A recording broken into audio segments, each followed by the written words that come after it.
close out and look through. I'd like to call this special board meeting to order. And nobody's out there, but I thank you all for being here today for our special meeting. And I'll ask the clerk to please call the roll. Harold Brown. Present. Maxine Drew. Present. Janie Humphreys. Present. Brenda Jones. Present. Wanda Brownlee Page. Present. Valdenia Nguyen. Here. Stacy Yeager. Thank you. And now I'd like an approval of the special agenda. So moved. Motion's been made and second to approve the agenda. All those in favor? Aye. Any questions? Hearing none. Take a vote. So ordered. What's next? Communications. I'll save them for Tuesday so we can get right on and stay on schedule as much as possible. And then we'll turn it over to our attorney. I don't really have much to say either. We talked about the process at the last board meeting, but generally we've got interviews scheduled about 40 minutes apart. The idea is that we would have 30 minutes for the interview process for each of the candidates and then a 10-minute buffer between the interviews. Obviously you can run over a little bit if you need to, if you've got questions you want answered, but we want to try and keep on schedule somewhat so we make sure that we value the time of the people who submitted proposals.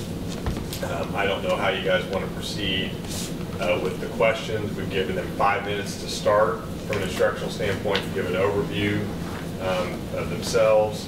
The thought process was to try to ask questions then for about 20 minutes and then give them 5 minutes to close out at the end to give them 30 minutes. That was just the general format. You guys can just take turns asking questions and get the information you want from each other so you guys can make a good decision. Once we're done with the interview process, then we'll have an open board discussion. And then I think the thought process was we got ballots with all the names on it, and we would just take ballots and vote until you got 4 votes for one candidate. Once you have 4 votes, then that's the decision. Okay. Okay. I got a question. So are the other people here in here when the HYA being? So here's the answer to that question. They can be because this is an open meeting. We can't keep them out. I doubt they will be just because it's kind of awkward. And we've got space for everybody to sit and hang out before they come up here. But if somebody wants to come sit in the back while we're interviewing one of the other candidates, we can't stop them. Internet connection. Something going on.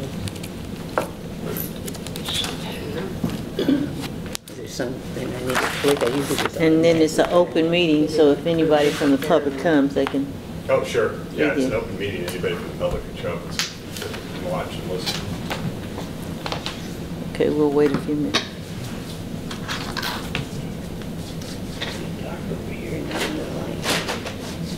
You came to unplug, did you know that? Yes. Oh, okay. I can't connect.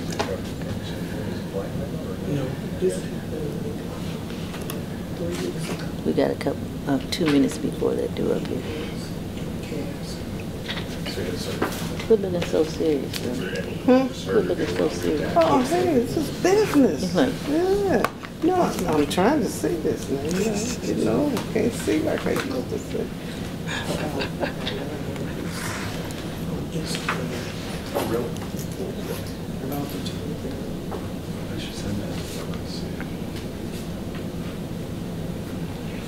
Okay, thank you, ma'am. Stacy coming? As far as I know, Everybody is I working didn't hear out. from her. Ready? yes.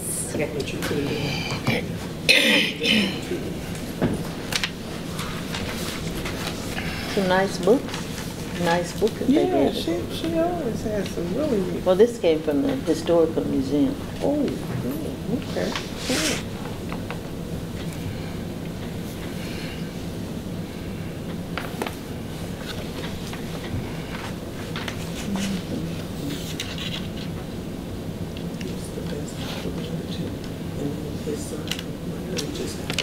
Yeah, it's gonna be hard on my grandbaby. She's gonna have to do this. It's hard on all of them because of all the cousins and siblings that really take it bad. Of course. I just wondered if that really did help us.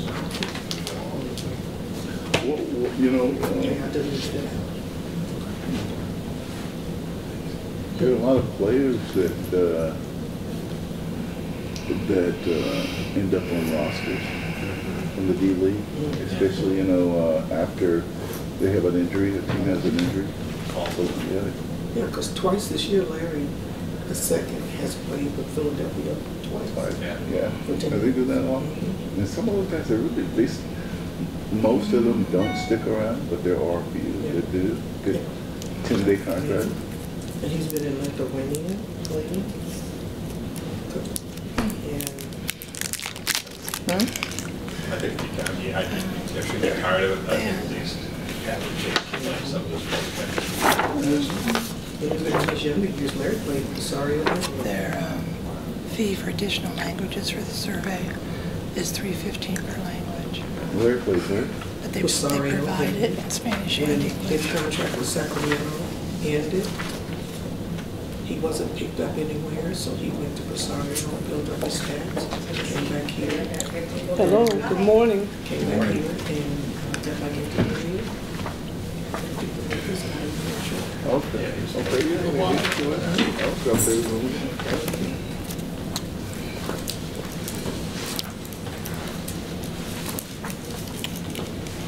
How's everybody today? Doing great. How are you doing? How about We're yourself? doing fine. We're delighted to be here. I see. Good morning. We appreciate you taking your busy Saturday to come and visit us. Okay, you can, I was just saying that I hadn't been, I was in your district, but I figured out it was probably about 17, 18 years ago. As a superintendent, I came to visit some of your good programs. Ray Daniels was superintendent at the time, so it's been a long time, but you were back in the old building. This is beautiful. Bit of an improvement. okay. Well, we're very pleased to be here. We'd love to work with Kansas City's Kansas schools to help you find a new superintendent. That's our specialty, is working with districts across the nation in finding them superintendents. We're not going to do a PowerPoint because of our limited time, but you have the materials in front of you. But I just want to look first in your folder and just let you know what's in there. On the left side is the community and leadership profile survey that we do for you. So we come in and we have put a survey on your website. And usually in a district this size, you'd probably get 500 to 1,000 responses, perhaps more community members. And that's part of our profile we do on the new superintendent, what you'd like in a new superintendent. Then we come into your district for several days and do focus groups and work with community groups, and those you design for us to work with, teachers, support staff, administrators, board members, civic leaders, whomever you would like us to work with, and then we get feedback from them. And actually, we also like to include students also, because I think their perspective is great. And then we put that all together in a profile of what you'd like in a new superintendent. And then we, so that's on the left side. And then on the right side is our search process. And then after that is kind of a summary of the steps in our search process. And after that is a effective superintendent's brochure, research on what an effective superintendent is. And we're basically a research firm also, in addition to doing superintendent searches.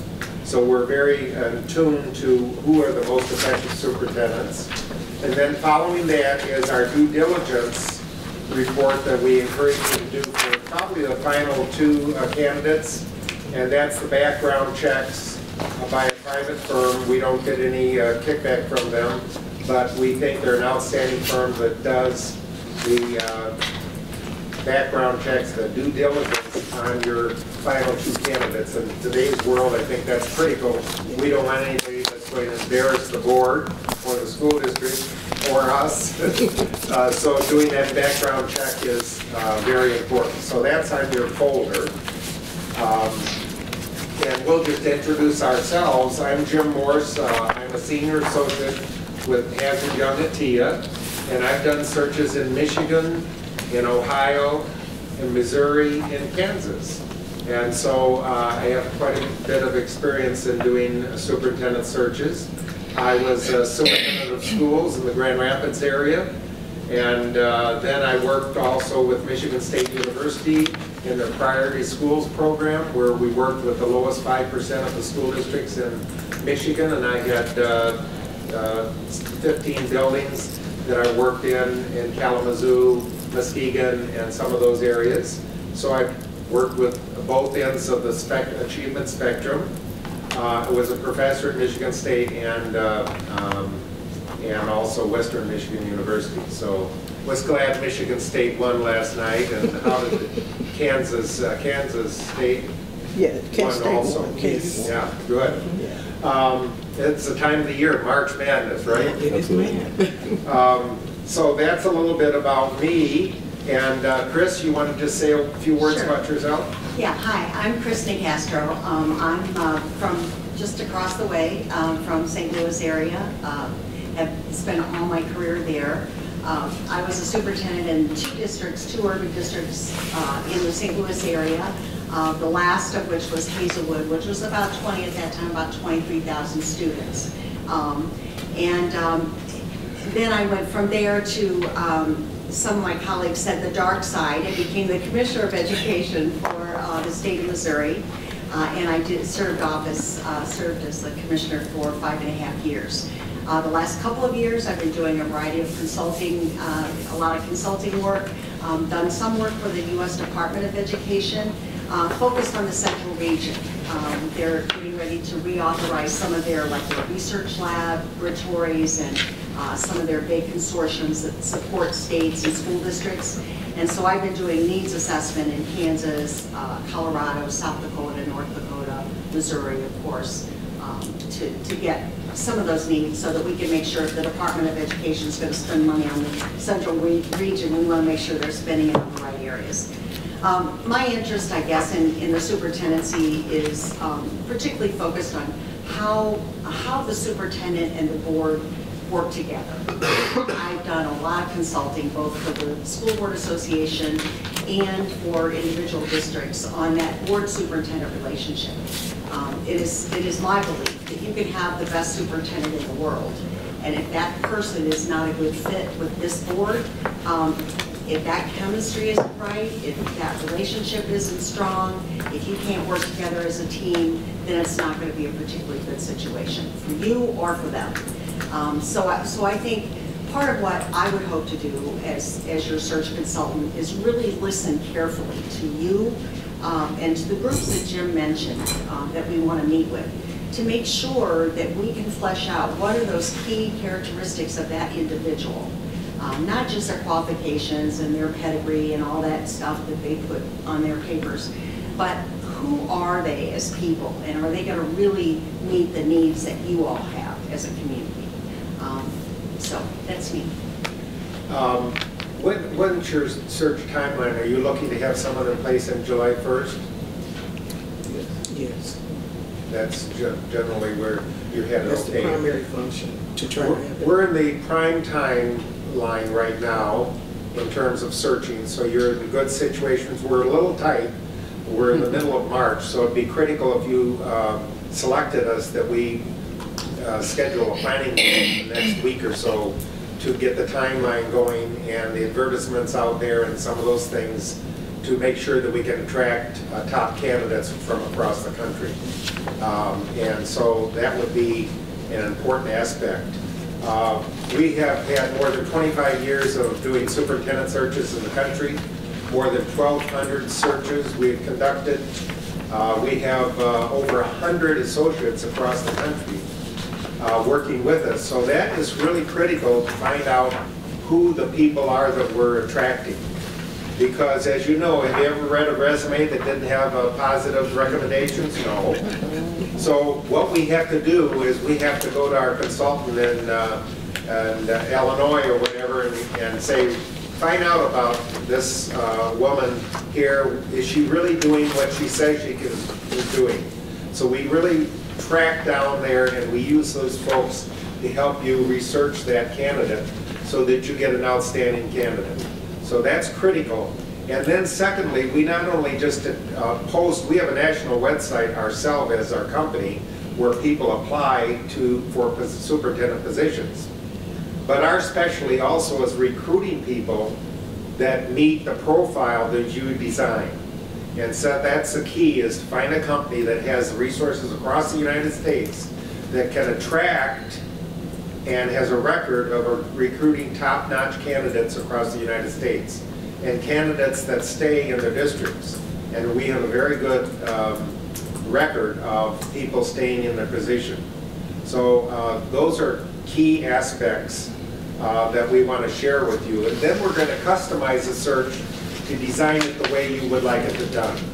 We have a plan that we usually use, but we then adjust that to your needs. So if there are special things that you would like us to look into, if there are groups in your community you would like us to have focus groups with, to listen to stakeholders, we will set that up and work with them. We'll come into your district with 2 or 3 folks, and we'll meet with those groups and get feedback and develop that profile of the kind of superintendent you would like for your school district. And then if you look on the 3rd page there, it talks about our search process, and also in that one sheet that you saw in your folder, this describes our search process. So we would meet with your board, we would help work on the community survey, and then we would publish vacancy notices, and we do that immediately so we get that word out there, because it takes 4 to 6 weeks to really attract the top candidates. And this is a good time right now. And then, as I talked about, the second phase is recruitment, and that's where we need 4 weeks or so to recruit those candidates using our national networks. And I was the president of the superintendent's group in the nation, and Chris also has colleagues across the nation. What groups have you been involved with? Yeah, I was president of the Administrators Association in Missouri, but I was also on the executive committee of the National Superintendents Organization, AASA, and I also was the co-chair of the Kansas-Missouri Superintendents Forum.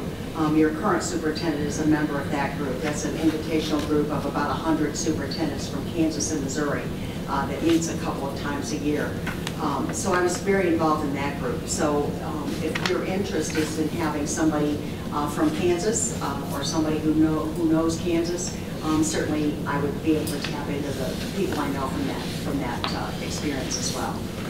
So it's important to have people that have the knowledge across the country and also in this region. And you're fortunate really to have Chris here because she knows Kansas and Missouri, and she'd be a good contact for talking to people, listening to people, finding the top-notch candidates in the Midwest area. Well, then as I said, we recruit our candidates. We actually interview them. We wouldn't present anyone to you that we haven't previously interviewed and looked at their background and all those kinds of things, done those checks. And then we would recommend, usually we recommend, and that's up to you, 5 or 6 candidates to be interviewed. And when we present that slate of candidates, then we do an interview workshop with you and help you work on the interview questions for the first round, and also plan that whole process, what questions are legal, what are illegal. So we do an interview workshop with you. And then we assist you in organizing that first interview process. And then we help you narrow the candidates down if you'd like assistance, or you can do that, or we'll show you ways that you can do that as a board. And then we'll need probably 7 to 10 days between the first round and the second round to do the background checks. And that's a very thorough process. We do civil, criminal record background checks, media and social media checks also, very thorough due diligence for you. And then we schedule the second round interviews, usually 2 or 3 people that we bring to the second round, and then help you with that interview process. and then coming up with a preferred candidate. And then if you would like to do a site visit, we help organize the site visit to the final candidate's district if you would like to do that. Some boards do it, some boards don't. And then we help you with announcing the appointment, and we can also assist you with transition planning in the future if you would like assistance with doing the superintendent's evaluations, or we'll even help mentor the superintendent for the first year if you'd like to some assistance with that. That's critical. It's kind of like a marriage. When a board and a new superintendent get together, you have to work out what is my role and what is your role, and how are we going to work together as a team. And I've always said, if you work together as a team with your superintendent, you can accomplish anything and deal with any issue in your school district. If you're divided, you've got problems and challenges. I'm sure you have questions. We should probably. Yeah, and so that's kind of an outline of our process, and we'll take questions because I think we can explain things which you would be interested in at this time. Okay. You want to start? Go ahead. Oh, sure. Well, good morning and thank you for coming. You've already probably addressed it. I know you addressed this in the written part, but, and you said you placed 1,200. How many of those have been in communities like ours, an urban society, a majority minority population? I don't know, did you get a copy of our proposal? Correct. It shows the districts of 20,000 and up, the two last columns of the 20,000, Clark County, Georgia, Texas, Crowley, Texas, Cupertino, California. Let's see what. If you look at Fairfax County, Virginia, Fairfax County is one of the most diverse school districts in the country. It's, for those of you who may not know, it's not far from Washington, D.C., right. But it's a very, very diverse community. I think they have children there speaking 82 different languages, so not dissimilar from the diversity that Kansas City, Kansas has. So could you round it? I mean, out of your 1,200, how many would you say? I mean, you are familiar with all of them, so. I would say, what do you think, maybe Jim, maybe 10, 15% of those?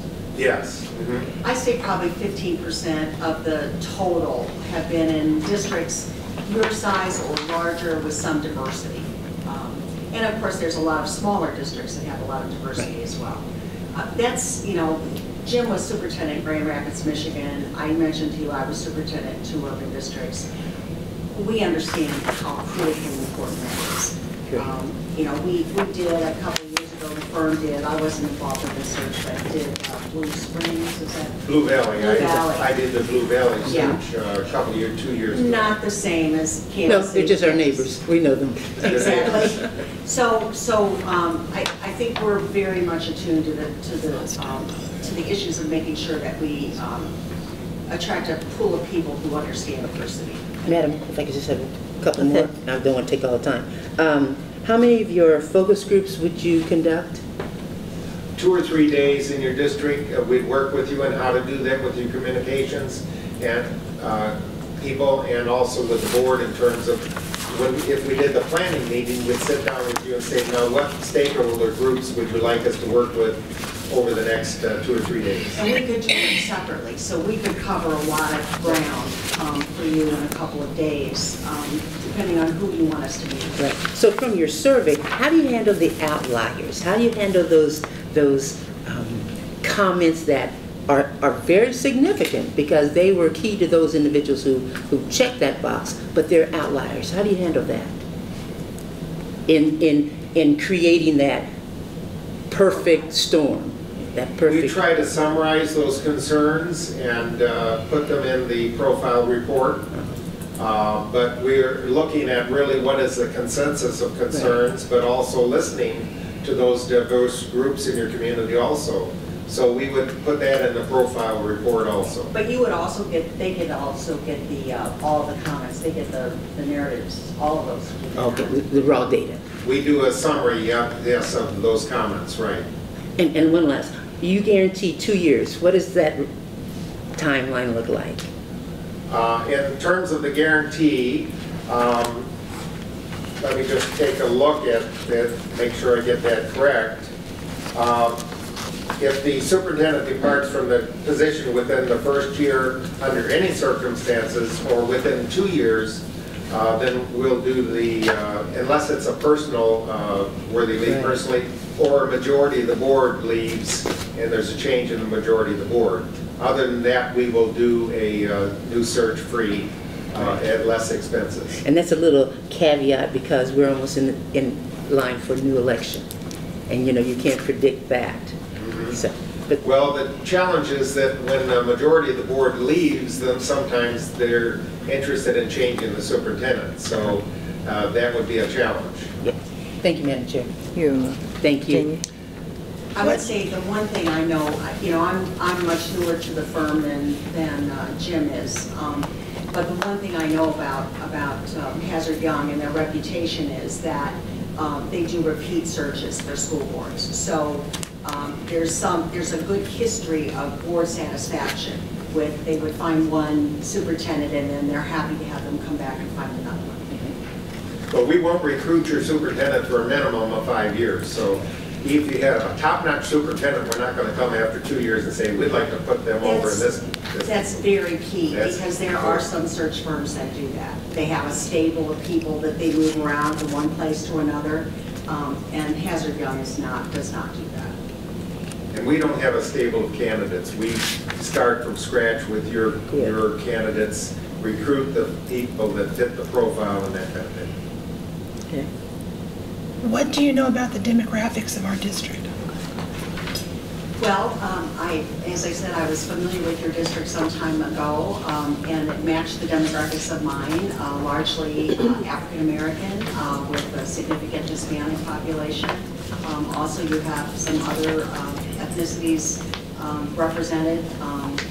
In my district at that time, we had 43 children speaking 43 different languages. I'm not sure what the number is in Kansas City, Kansas, but I would suspect that it's that you have a significant number of children speaking different languages. So English language learners are an important group that need to have their needs addressed. I also know that you have high poverty, and that that's an issue that you have to provide a lot of support systems to help those children succeed, and that your district is structured around providing those kinds of supports. Actually, we have over 45% Hispanic, and we have a lot of refugees in our district with over 70 languages. Oh, 70, that's a lot, yeah. So we have a lot of challenges, but we also have a lot of opportunities for our students. Absolutely. Okay, I'm very familiar with districts like that. That's it. Okay. On average, when you hire a new superintendent, generally how long will they stay? If they're not from this area, and I know when they're young and young people, the new millennials, they get their degrees, they're 5 years, and what's the norm for them to stay? We were talking about that when we were waiting, and we noticed that there's sometimes it seems like, when we were superintendents, people tended to stay a little longer. Now, we don't see that happening so much. And I don't know that there is an average. I would say that the number is less than it used to be.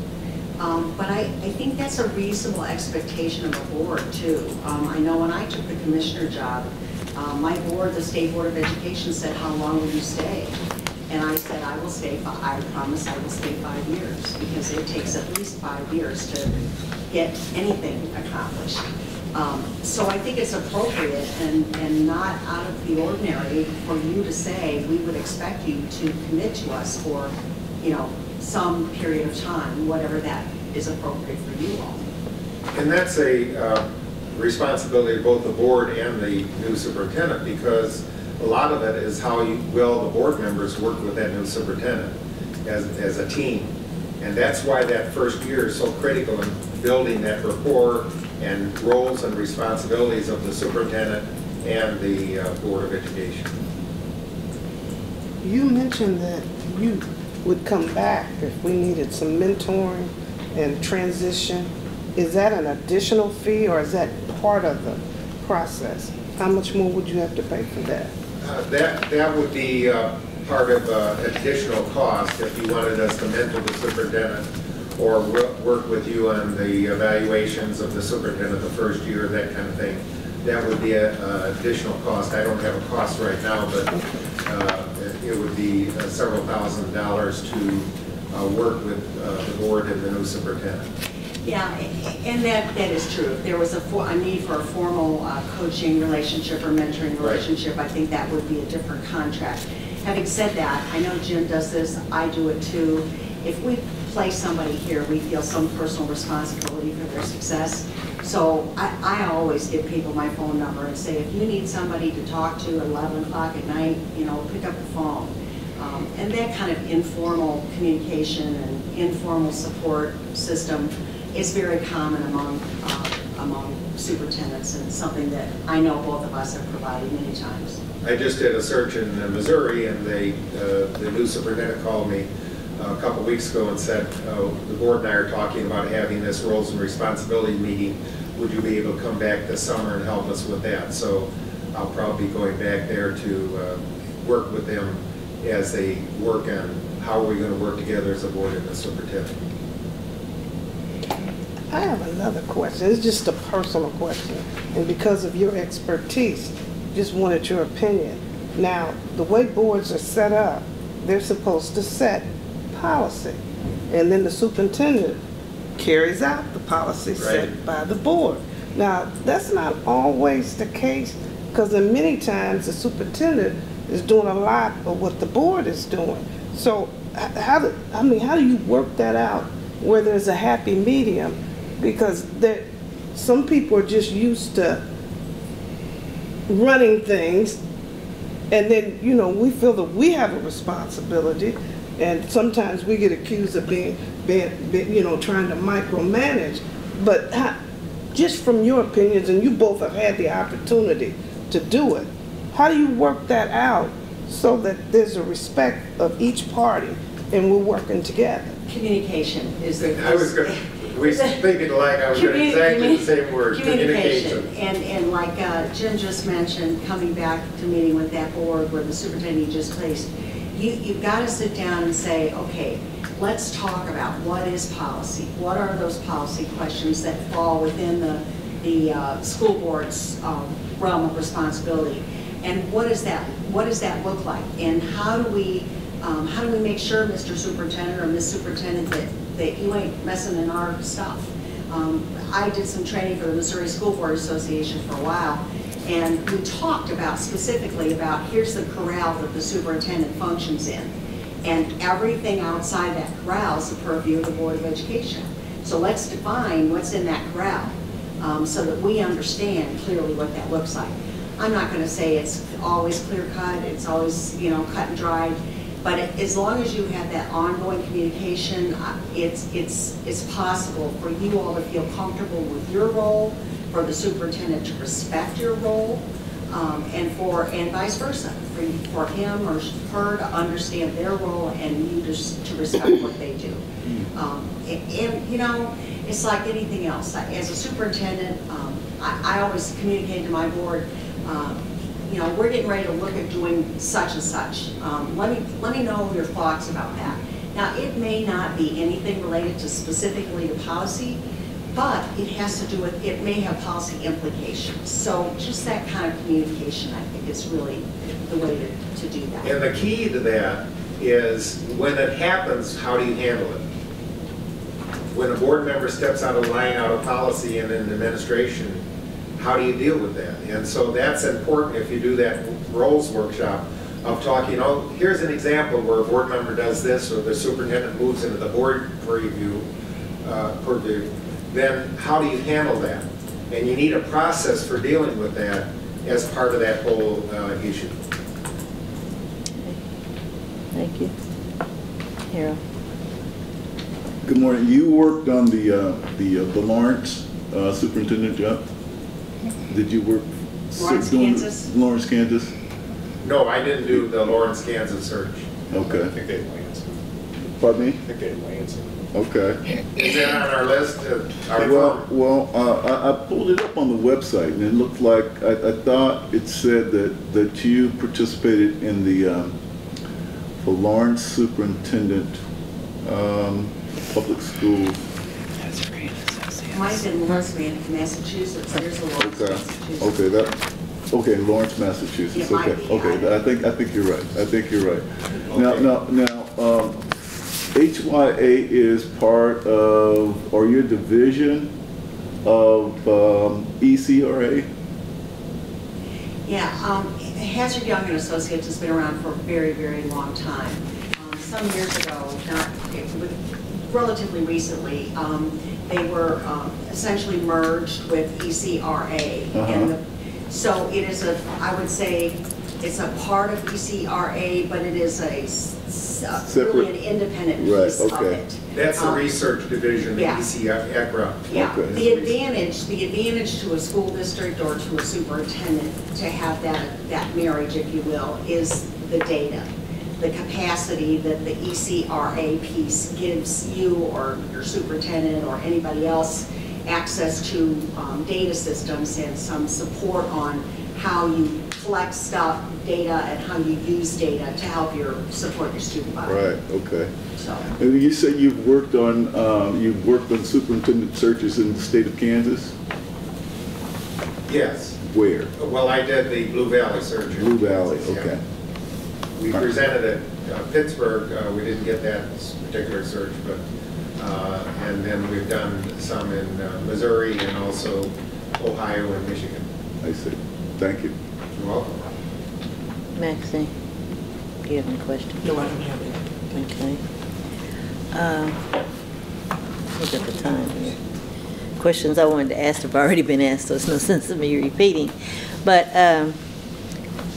we allowed the time to just... Pretty close, probably you have a chance to wrap up if they got anything. Okay, could you wrap up because it's pretty close to time that we have? Sure, Okay, sure. thank you. Well, first of all, thanks for having us here. Thank you. We'd love to work with you on this search, and because of the diversity of the district, I was just telling Chris that we may want to bring another person in during the focus group time and so on to work with some of your different communities and stakeholders.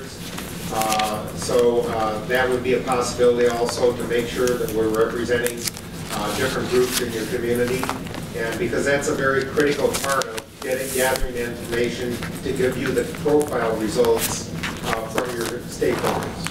Yeah, and you are the ones who would know if that was necessary. So that's something that you could guide us with. We would really be excited to work with all of you. Kansas City, Kansas, and I was telling Jim this, has long had a history of a stable, good urban school system. You've gone back a long way with some real success stories, and I know that you want to see that continue. As in a neighboring state, I'm pretty familiar with some of your history, and as I said before, I came to visit so I could copy some of your good programs. But we'd love to work with you and to make sure that you get the right person to take care of the district and serve each other. And we're going to recruit the person for your district. We're not just going to accept applications. We're going to go out with this profile and go and find people that fit that profile that you can interview for your superintendents. That's the key. Thanks so much for having me. Yeah. Thank you for coming. We appreciate it. When do you think you'll make your decision on the search firm? This afternoon. This afternoon. Oh, okay, great. Well, we're anxious to get started. We want to make sure that you get the best candidates Yeah. or anybody else who's in the market. It's really important that we get started with that immediately because of the timeline. Except for Easter Sunday, I'm ready. And this will be our focus also. Your district will be our focus. We're not doing other searches at this time. So that's a key to making sure you get the full effort of us. Well, thank you so Thank you much. so much. Thanks so much.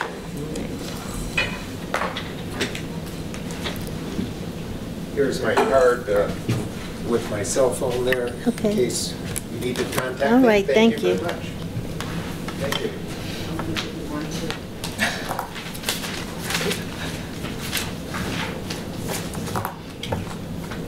you so much. All right, thank you. Thank you.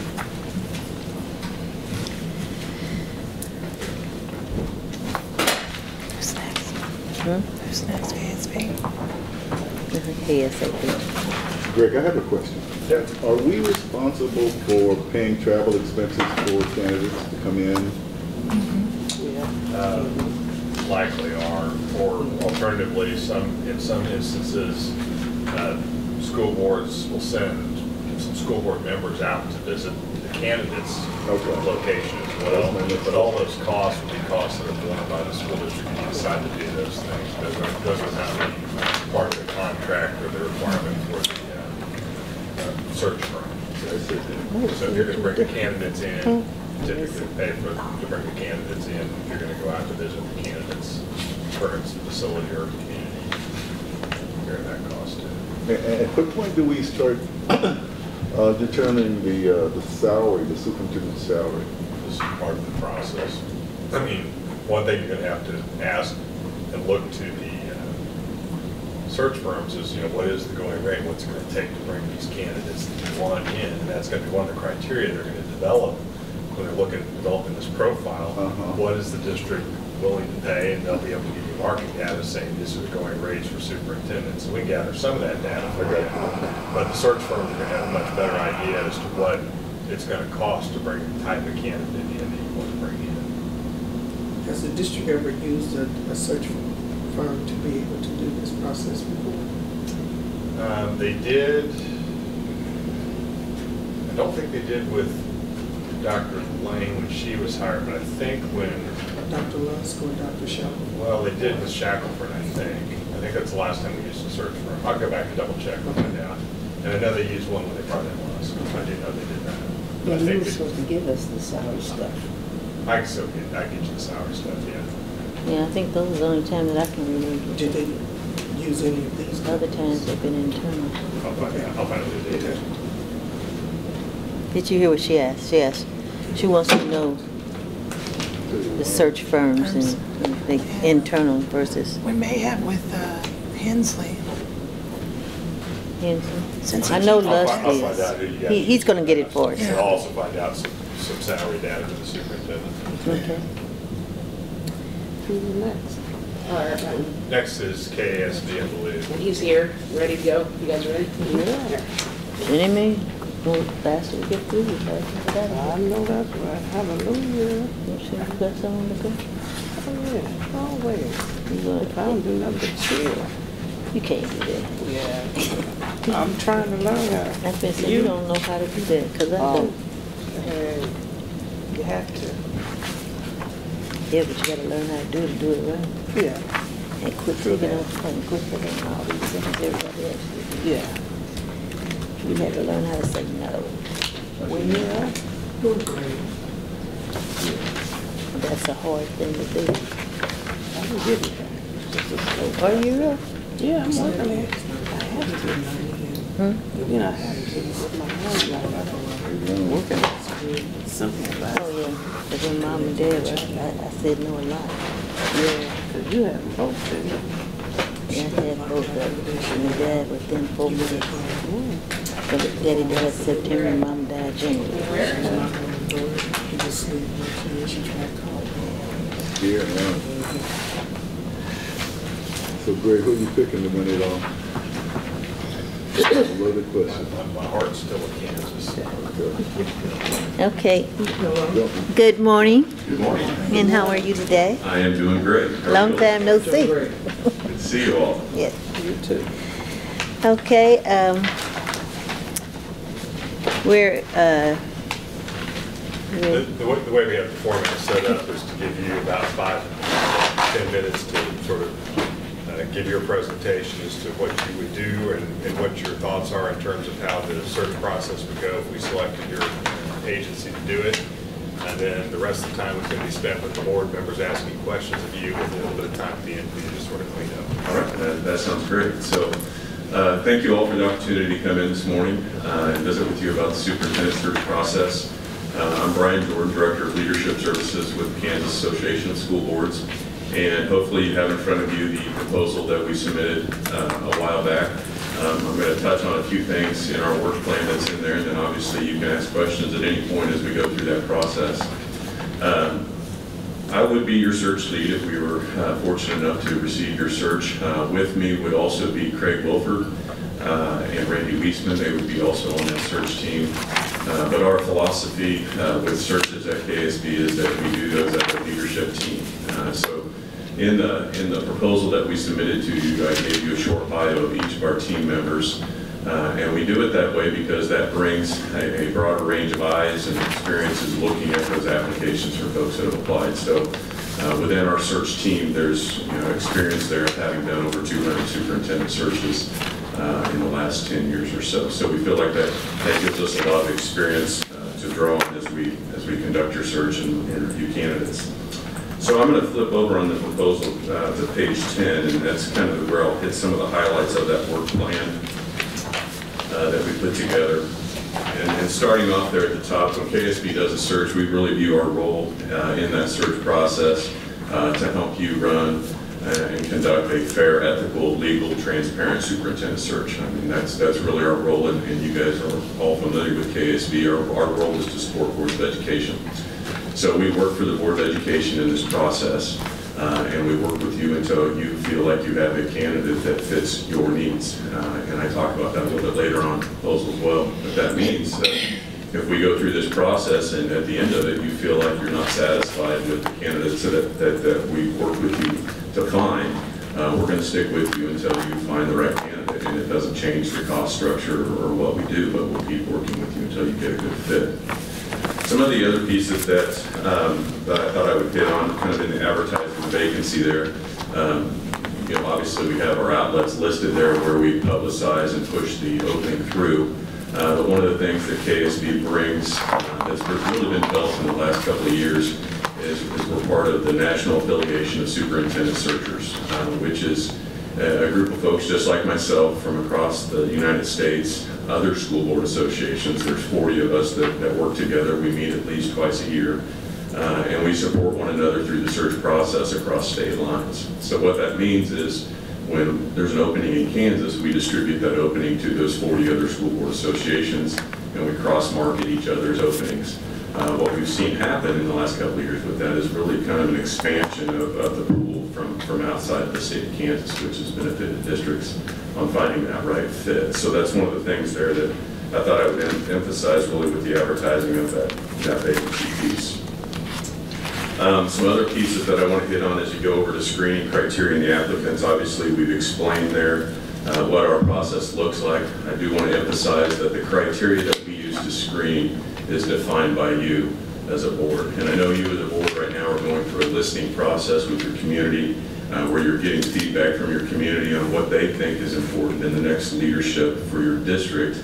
That would be great information that we would work with you on to help define, okay, out of everything that you've heard, what are the most important qualities and characteristics that you want us to screen applicants against? And what I mean by screen is when we do our screening process, as folks apply, we go and we look at the experiences that they've had, their background. Do they have those experiences and that background that connects with what you're looking for your superintendent? I will be upfront and honest. Our process of seeking applicants and screening applicants is not a active recruitment or they call it headhunting in the corporate world, but we don't go out and do that. Our philosophy behind it is that we get a broad distribution of the opening out there, and then folks that want to come to your district will apply to your district. And what we've seen with that model is the longevity is improved if that's the model that's used, because folks are choosing to be here. And I just had a conversation with a friend of mine. He said, most of my experience in hiring people is folks are constantly trying to get back to where they want to be. And what I mean by that is, they either have a certain type of district they want to be in, or they have a region or a location that they want to be in. And so by using the model that we use, I think that benefits you guys with the possibility of having somebody long-term here, because they've chosen to be here versus being recruited to be here, and they're going to put in 2 to 3 years and then move on to the next step on their ladder as they seek to get back to where they ultimately want to end up. So some other pieces here as we talk about screening the applicants. We bring all the applicants that have applied for your position to you, and they're your applicants. And what I mean by that is we don't come and walk through the applicants and then take the materials of those that you don't choose. You get the whole stack of applicants that you will have for your job, and it's your property and it's your information. And so we leave those with you. We research every candidate that's applied for your position. So when we work with the board in that executive session where we're walking through the applicants, we'll have information on everybody that's applied. Our role is to provide you as much accurate information as we can find on their work experience and their background and those characteristics that you've defined as a Board of Education. And then ultimately, it's up to you guys to decide who you want to interview and how many you would like to interview. We don't tell the board that these are the 2 or 3 people that you need to interview. It's really a decision that you decide on based on the fit to the characteristics and qualities that you've defined as a Board of Education. As we transition into prepping for the interviews there, KSB will assist the board in developing questions around those characteristics and qualities.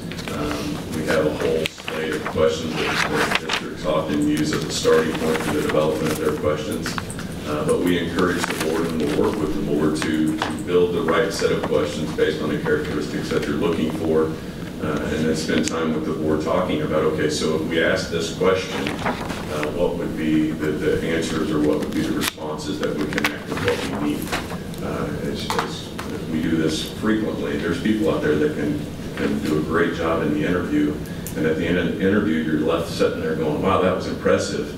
But they really didn't talk about any of the things that we actually need. But man, they have a presence and they have a persona about them that really will knock your socks off, so to speak. And so we'll try to help you up front define what it is in the interview questions we're looking for, so that as you go through that interview process, you can really hone in on have they brought us what we need for the next superintendent.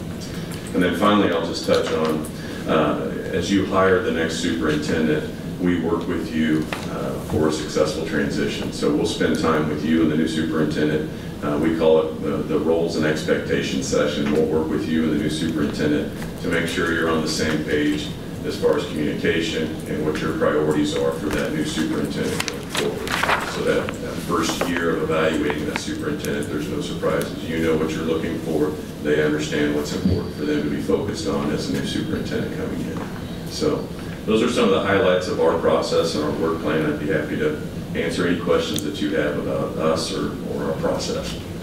Okay, we'll start with you. Maxine, do you have any questions? No, I don't. Okay. Mr. Brown. Good morning. Morning.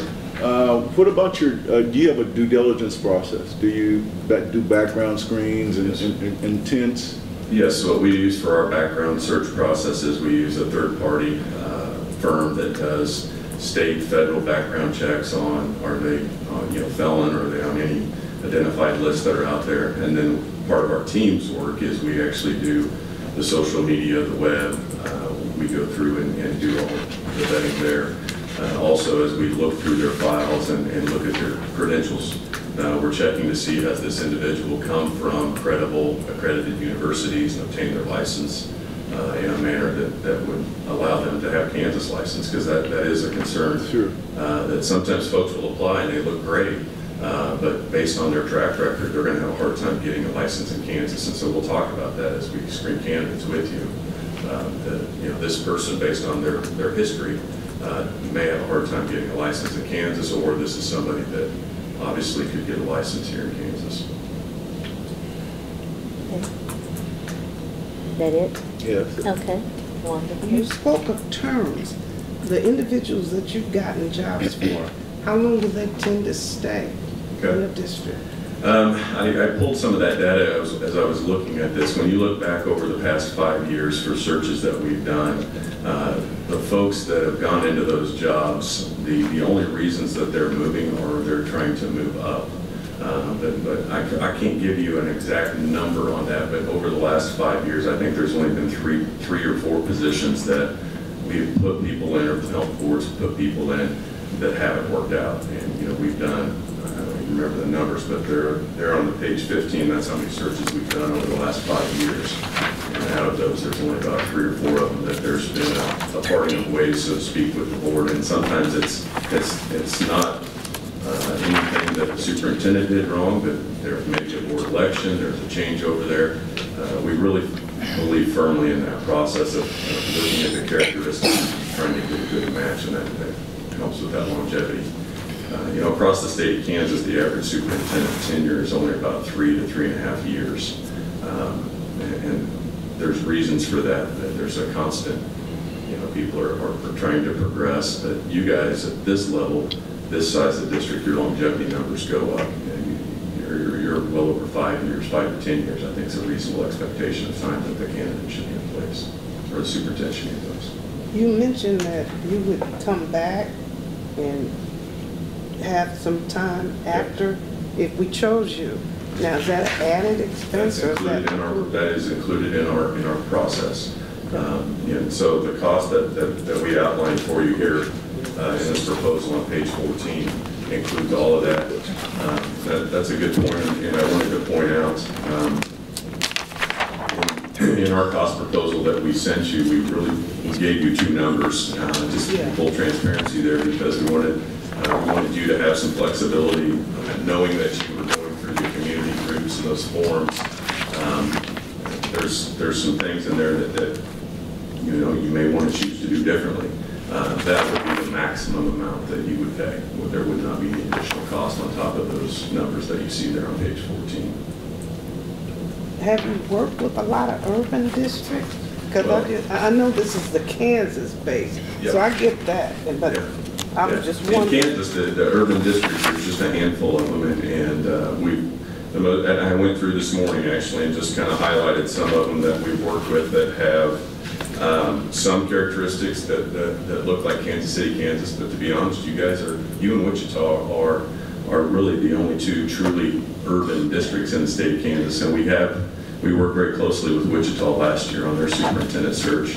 They ended up doing really their own process, but we did work with them to do focus groups, collect information, and help them get that feedback that they needed as a board to go forward and really find their next superintendent.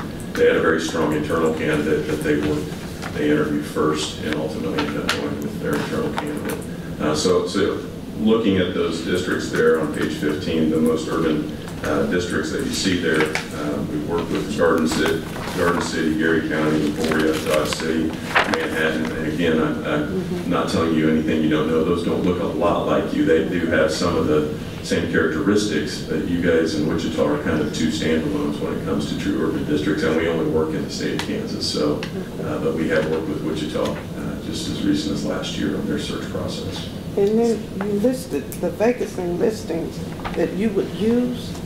Would you add any more, considering that Wichita and we have a higher urban number than what you've already listed? Or would you still just? Okay, Brian, you're giving pages, and the pages that you're giving is different from our booklet. Oh, I'm sorry. So that's probably because I printed this know. on my computer. So yes, on the vacancy listings there, we would be willing to again put any additional ones that you would like us to add to that.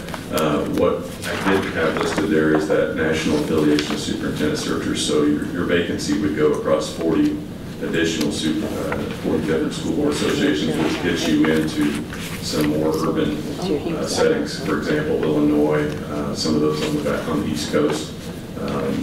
Texas, we cross market some of Texas as well. So you have some urban districts in those areas, but that would be the extent of where we market those. Yes.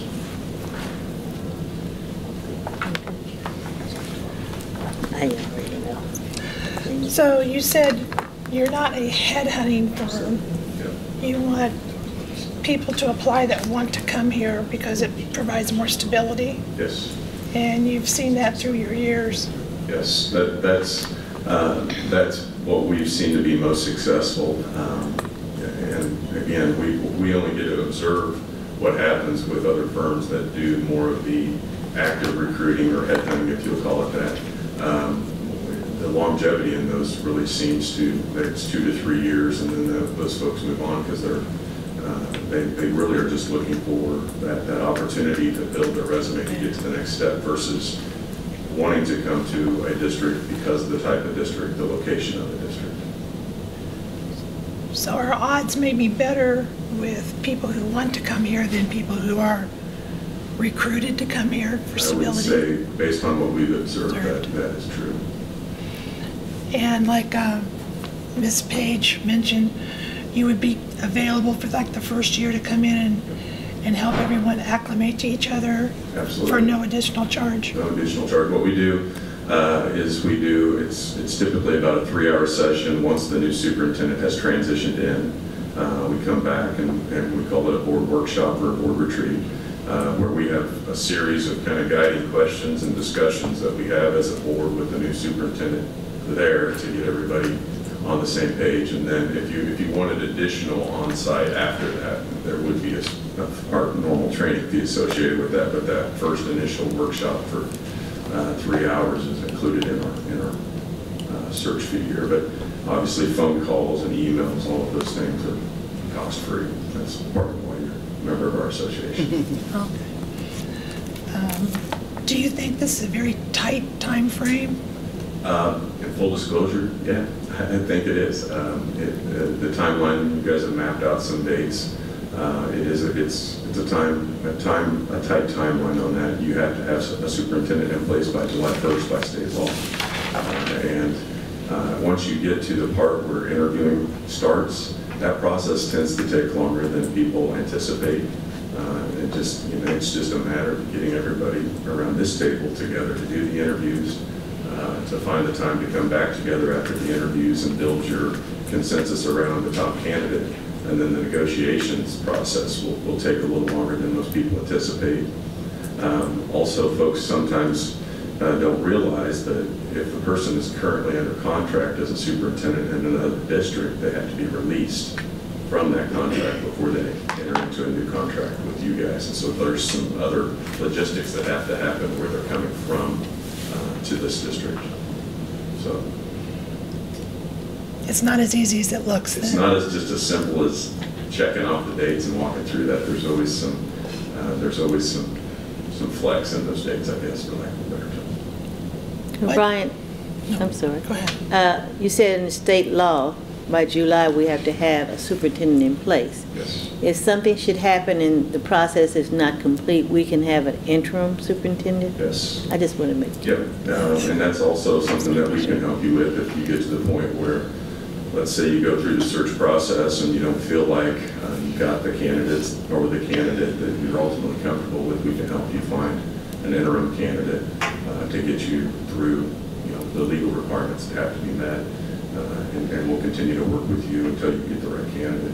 The interim, helping you find the interim doesn't cost anything additional. That's just part of our service to boards of education. We're working with a couple of districts right now in the state that just like Monday night had resignations happen or retirements happen, and so we're helping them get an interim in place for this next school year, and then we'll open their search up for them in early winter next year, so December-ish timeline. When is the best time of the year to begin a superintendent search to get the most qualified candidates? What we see is, ultimately you're doing your interviewing now, and the reasoning behind that is candidates get locked into a contract, and you guys know this from having been on the board. You are renewing your superintendent's contract last month and the end of this month in a lot of cases, and so superintendents are also right in the middle of trying to staff and build towards the next school year, and that really ramps up here in the next 60 to 90 days for a superintendent. So superintendents, believe it or not, actually have a heart. Most of the time they don't want to leave the district high and dry. So the later that you get into the spring with this process, ultimately it starts to put a crimp sometimes on your candidates because they feel like they would be leaving their district in a lurch to go and take another job. So, ideally, if we could set up a search, we would probably open the search up sometime in mid to late December, keep the application window open through the holiday season, and then try to have your interviews happening late February, early March, if we were setting up an ideal timeline. Because we do want someone with integrity who's not just going to bail on Sure. their previous employer. I understand that. Okay, thank you. Okay. Dr. Nguyen. Thank you. And Now it's good afternoon. Yeah, it is So, afternoon. I have two questions, please. On page whatever you have, our page 7, just briefly, what is the Cambridge model on strategic planning and leadership that Mr. Wilford is noted in your biography? Well, the Cambridge model, and I have been through the Cambridge model of strategic planning. Mr. Wilford has just started with KSB July 1st. Okay. As I understand it, based on what I've seen him explain and describe, is it's very objective, but you've got overarching goals with very clearly defined objectives, timelines that are mapped out in year 1 of that process, and then there's an annual process of reviewing those. But as far as getting into the nitty-gritty details of it, I honestly haven't had the training in that to really dig into that. And kind of circling back to our questions that is our page 13, you've explained to us that, well, here is a list of your previous experience searches, 2012, 2017, and we all know we are similar to about half the size of Wichita. Yeah. Population, student population, but still both are majority, minority student population. Based on that, because of Kansas, your experience is limited. Would you say your experience is limited to? I would absolutely agree with that statement. Yeah. And I tried to point out this morning some other districts that are majority districts: Gary County, Emporia, Garden City, Dodge City. Those are all majority districts. That's the extent of our work with the majority districts, as you described. Yes. And then have you had any individuals, however, who have exhibited that or made that desire known, that even though they may have come from an urban area, and have you worked with any of them in this process? Meaning, as we've conducted those searches, Correct. have there been applicants apply from those areas? No, not really. In each of these situations, with the 5 there that I kind of highlighted, they ultimately ended up hiring folks that were looking to come back to those communities. Yeah. Take, for example, the Manhattan superintendent that we assisted with. He was from Iowa, and his spouse was from Kansas, and so they made the choice to come back to Kansas. But he was in a fairly good-sized district in Iowa, and had made that choice to come back. So in all of those cases, it hasn't been a candidate from an urban type district or an urban setting that's made the jump to those. I think I'm getting out. Yeah, you're there. And would I be correct? And I know, because all we have to do is Google, and we have the report that came out yesterday. We can just tell the population if we get the line straight. But would other than Emporia, would I be correct in saying they're small rural communities, as well as maybe even smaller school district with student population? Yeah, that would be an accurate statement. Yeah, KSB is a member association. There's 286 districts in the state of Kansas, and there's really only 5 or 10 that look. There's a third of the students in Kansas in about 10 districts in the state of Kansas, and then the middle third of our students are in kind of the next 5 to 10 districts.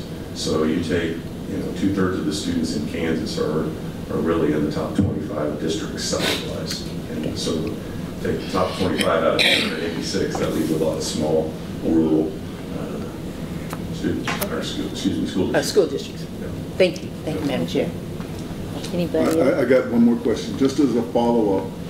You said that you were involved in the superintendent search in the city of Wichita. Mm-hmm. And they opted to go with an incumbent They had an assistant superintendent there that they, After you've gone through your search process? I want to clarify, that Board of Okay. Education decided to conduct their own superintendent search. Oh, okay. And they called us to help gather characteristics from the community. We did not run our whole superintendent search process. They wanted to collect the characteristics, see what kind of like what you guys are doing right now with the community groups and forums that you're conducting. They wanted to collect that information and see what does the community ultimately want in our superintendent. They took that information, formulated their interview questions, and then they interviewed their internal candidate first. I had two of them actually that they interviewed first, and ultimately hired one of those before they even went through opening it up to external. So they didn't even actually go through kind of the full-blown process that's outlined here and that many of these other firms are talking about. So if we decided to run our own search, we still have some access to your assistance? Absolutely, yeah. And like with Wichita, we just, the fees associated with what we did with them was basically billing for our services. I think we billed them for 2 days in district for the work that we were doing there and some time to pull the reports together that we shared back with the Board of Education. Brian, I was a little remiss in gathering some information that I was going to get to the board, but my recollection is KSD also maintains a database of superintendent salaries and benefits. Is that correct? That is an accurate statement. We, every year we do an annual survey with schools across the state of Kansas and collect salary information on superintendents, assistant superintendents, principals. You guys all have access to that. That's what I was getting ready to add. That's something we have access to as members of KSD. Does that include benefits and It's yes, it's as good as what people report to us. Some districts do a very nice job of outlining exactly what's in their benefit package. Other districts just say here's the salary and here's the benefits, and so you're kind of eyeballing sometime well that's probably health insurance, and looks like there might be a stipend for car or something like that in there as well. So, but you have access to that as a member district. So. I'll get that to the board. I just want to make sure. Here we go. Anybody else have any follow-up questions they'd like to ask? And as you keep hearing, we're a member of the KSAB, so we get a lot of benefits that others pay for if we go outside.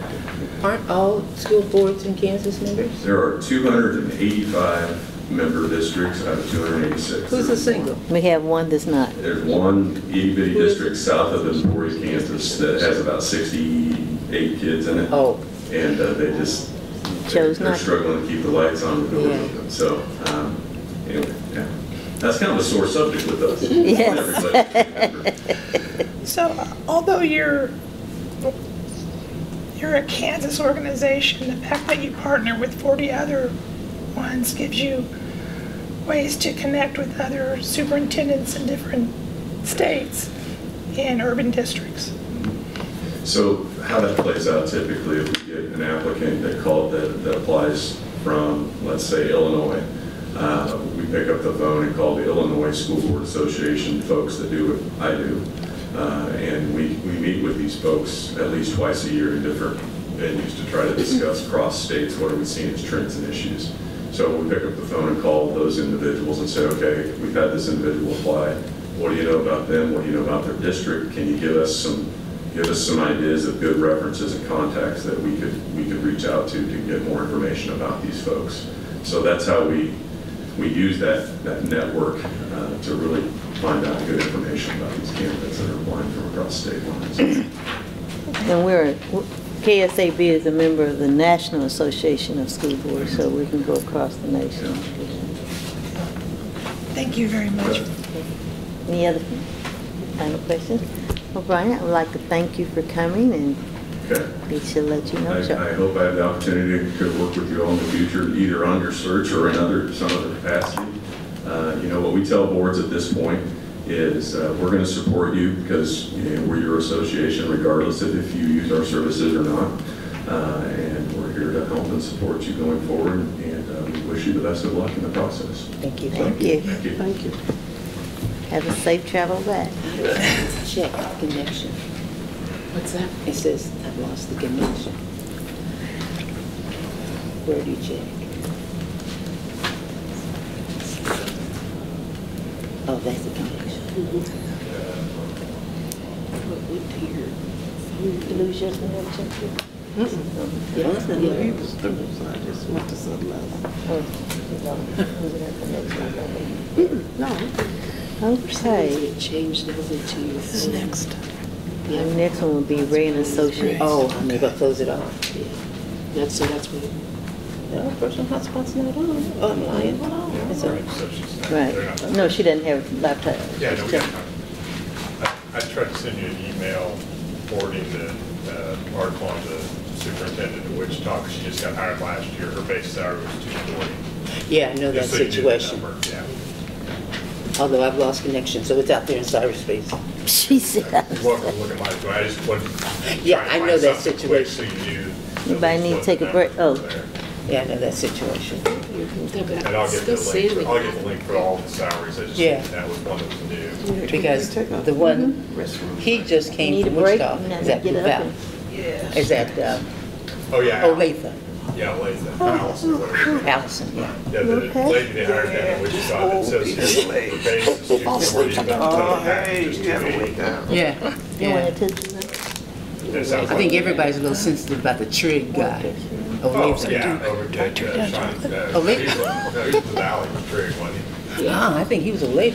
Yeah, He was Trig Blue was Valley. Trick was with I. Trig was the Valley, and Okay. the guy that really kind of took, well, I'm not gonna say it on open record. Thanks. Yeah, we know. I'm gonna refrain from saying anything else. Yeah, since it is. Is it being taped? Are we being taped? Yeah. Yes. Okay.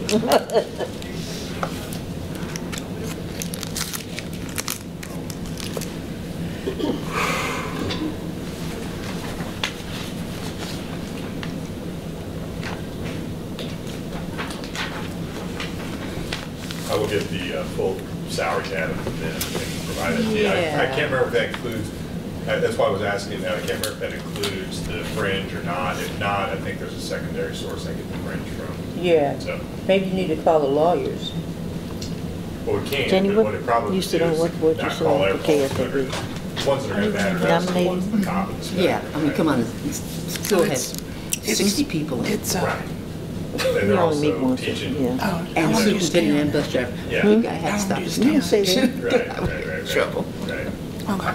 Yeah, I just it's- wanna- You gotta compare apples to apples, and we're one of the larger districts in the state of Kansas, and so you gotta compare, if you're comparing salaries and benefits, you gotta compare salaries and benefits of the other larger districts in Kansas as well as the ones in Missouri. And that's what you gotta compare salary to. Right. And then there are also some other factors.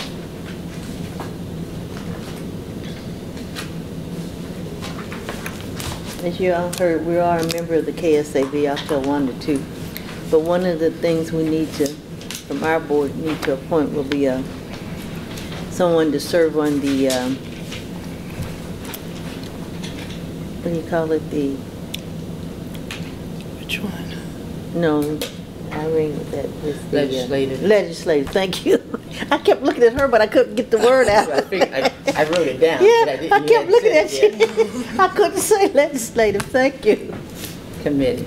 Yes, the legislative committee, and they usually meet, you go, you know, you go up there, so anybody, but you can start thinking about if you'd like to serve on that. And you probably would want to get their schedule, so. Yeah. when you I'll get it ask from, I'll somebody. get it from, what's her name?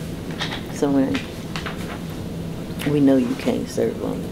Oh, I can. I know, oh, well, I mean, it's probably interfere with what you have to do.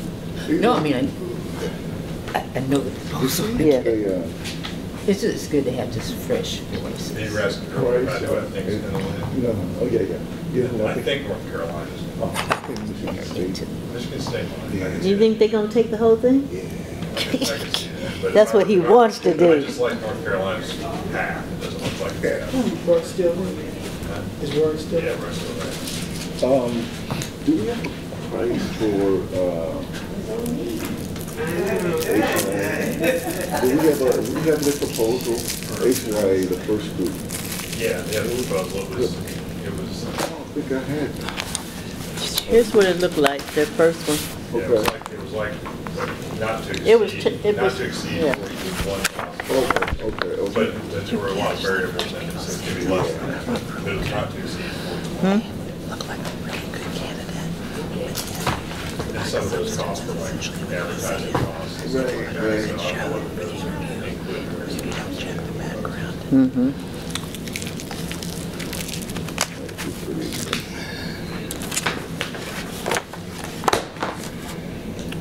And Morgan is one of the charge. Rebecca Maddox, I wonder if that's Joanne Maddox's relative. Mm-hmm. Never thought about that. It's not that common We a got name. 5 minutes.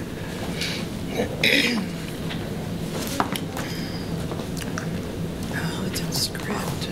I'm surprised none of the public came out. It's a yucky day to get out.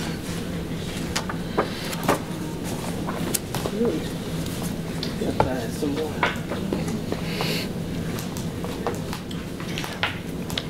How many of you all made Saturday, Saturday? I would say it's 13, 14. Well, I mean, it's a start. I We've know, never but I'm done just it. saying, I mean, how many of you all were there? Oh, I think all of us except for you. I think. Yeah, I was there. at KSAB. Yeah, I think everybody. No, that's great. Oh, wait a minute, stay together. No, I Maxine wasn't there. Yeah, No, it she was took, you went to the Gideon Bank? Yeah. Mom has to go, I know. and if it's in Wyandotte County, she drives. Yeah. If But it's South out, said you had to drive her. my brother and I take turns, and this year was my turn. And you know what? And I usually sit for $100. I couldn't go, so I was She just, sits at the $100. I know it. I know it. And one year I sat by. But They I got, thought it was his turn, but it turned out to be mine.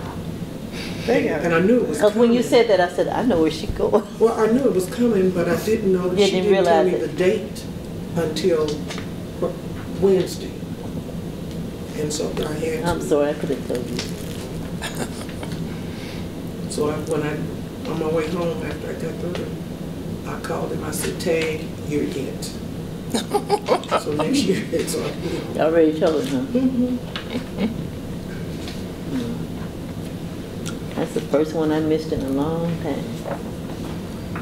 It is. But I don't get there because I stopped going. Because how can you have a foundation? You have no reports, no pictures. You need to be able to give a financial report. Where's the camp? Let us see the camp. What have you done? And that's always been my argument with them. I think that's absurd. It's Not not a going to foundation. open. But you still It's not have a foundation. camp. Well, it's a group of ministers, Call Valley, whatever you call it. Any other organization I've ever been in, if they have something, you get a financial report. This is what we spent, this is what we did. They take pictures, you see the building. We're constantly, these are the new improvements we want to work on. That's why people stop coming. You know, when you're talking about money, you gotta be able to show what you've Well, done. you got ministers already contacting because the newer ones come in want to sell the camp and get rid of it, period. They don't understand the impact it makes on kids' Well, lives. I agree. They need the camp. In that camp, there's a camp in Mississippi we rented to do a family reunion, owned by the church. Beautiful. They set it up, and instead of staying in hotels, it was reasonable. We did all the outdoor nature things and all that. It was cool. And if they could take that, they could really do something with it. But Palestine I'm has looking at the theirs. way, I'm looking at the way kids' life will change because of the camp. Oh, yeah, it How they does. change and accept the news and stuff. But I'm saying if you show Show the it, people yeah. what I you're understand what you're doing, saying. you get more financial support. Because when it's like the church building you paying for. Oh, no. They do. Because you have to give I.H. Henderson and all that crowd. They had a vision. I know, but I don't like the fact that the new people need to give a report. Let's show. You want to go too? ready? Yes. Because that place has potential.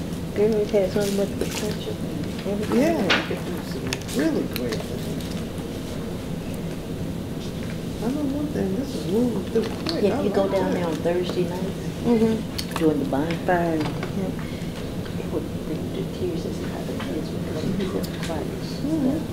Oh, it would be Well, wonderful. Clifford was telling me, and I like that. I I think have you seen need it. It's, And my grandkids, they came down here to go to camp. They went back to Minnesota and was telling me, please want to come back. Oh, I'm okay. responsible for the food. Okay. Yeah.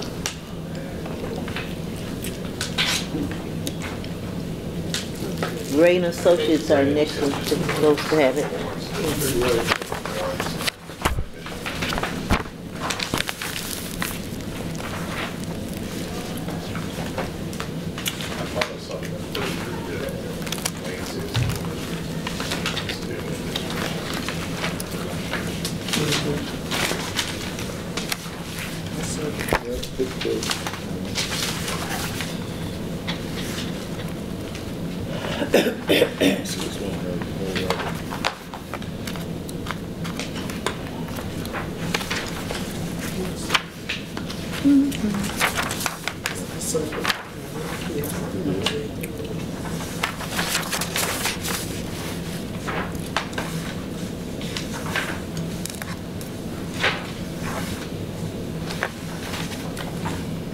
A lot of districts all of a sudden getting rid of this and have them do superintendent searches.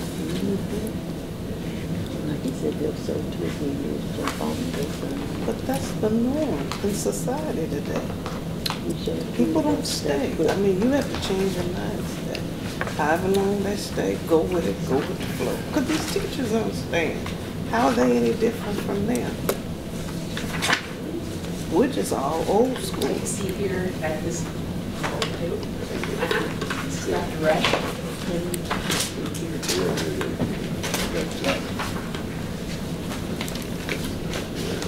Okay, thank you. Good afternoon. Good afternoon. I'm not gonna shake hands because I have not allergies, but I got a sniffle. And when you blow your nose, I'm not gonna do that. Well, we appreciate that. Next week you get sick and somebody will be calling me, so I'll do this. How you doing? Good. How are you? Thank you. All right. Now, baby, if you got those big rings on, those diamonds, please be careful. All right, thank you. Thank you. Okay? Thank you. Right? And, okay.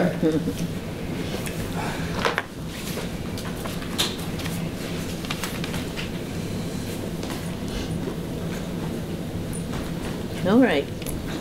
How's everybody? Fine, thank you. Okay, I'm ready when you are. Okay. Okay. The floor is yours. Allow me to introduce myself and talk a bit about who I am. My name is Dr. Rush, Mike Rush. I'm a retired educator. I've been a teacher, a principal, supervisor, principal, superintendent, deputy superintendent.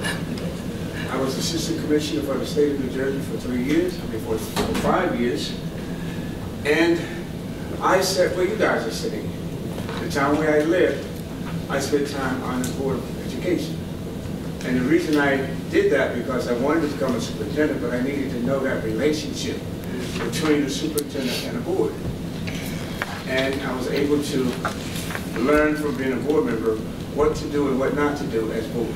Because sometimes I know, and I'm not talking about you guys because I haven't read anything, but sometimes boards step out of their role and they want to be the superintendent. And I learned very well that I don't want to do that. I wanted to be the superintendent. And when I was on the board, I wanted to be a board member.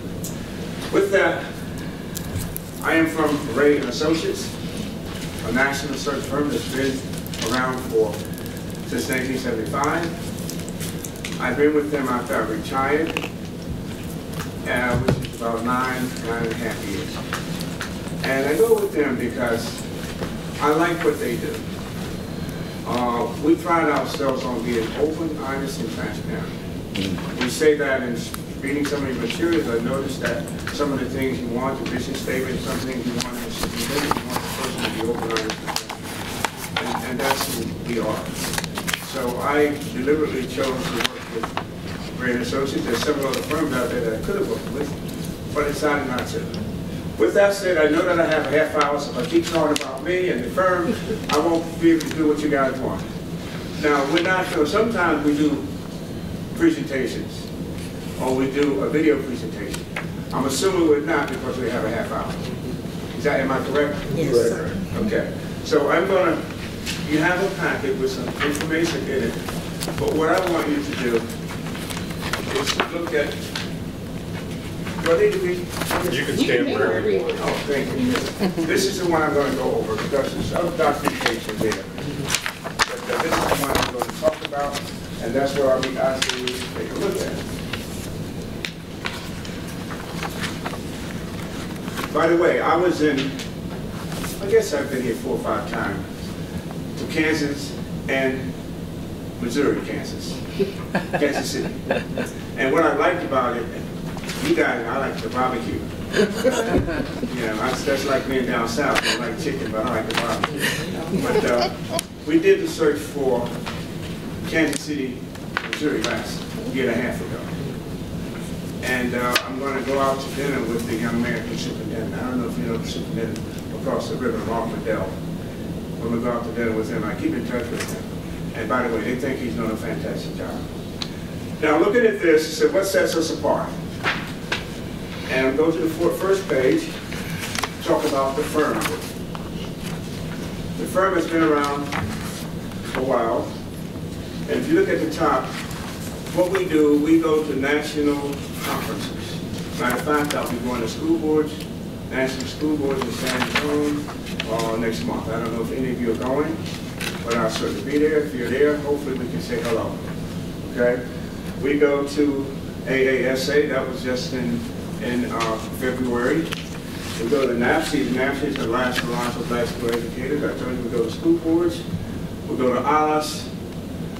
We have booths at those conferences because we want to know who the people are who are looking to become superintendents. So we have a team of people, and different people go depending on where the conference is. So I'll be in school boards in the morning. You turn to page 3, you see our experience. And I'm not going to read this verbatim because that would embarrass you guys, embarrass me. So I certainly wouldn't do that. But just looking through it, again, I said we've been around for 75. Since 1975, okay? And we have consultants. We've got 170 consultants throughout the country.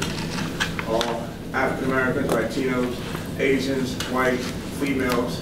We have a gamut. And that's why we're the largest firm around. Number 4, next page. What we like and what I like about Career Associates is that we have our associates stay with us quite a while. By the way, I cover the Northeast. I came from New Jersey today. I'm originally from North Carolina, but I came from New Jersey. That's where I live. When I graduated college, I've been in New Jersey ever since. And got up early this morning to be here on time because I believe in being an hour early rather than a minute late. So I was sitting in the parking lot. I said, I'll come in 10 minutes before my time.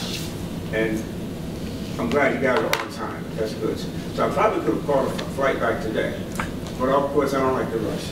But again, our associates, they're with us for long periods of time. And most of them are retired school administrators, from retired board members, because we don't want to take anybody from their school while they're working to try to come and do a search. You know, you take a vacation and you work with another firm. People get in trouble like that. You know, so we make sure we don't do that. Looking at the next page, we pride ourselves on having a diverse group of associates around the country. Diversity is the key with us. And over right now, it's probably about 45 or 50% of them, of us, are minorities and females. We make sure because, again, we want everybody to be safe. We also pride ourselves, looking at the next page, we pride ourselves on the pool of candidates. They go on our website and they see where we have jobs or where we've had jobs, and they call and ask us about it, and we tell them.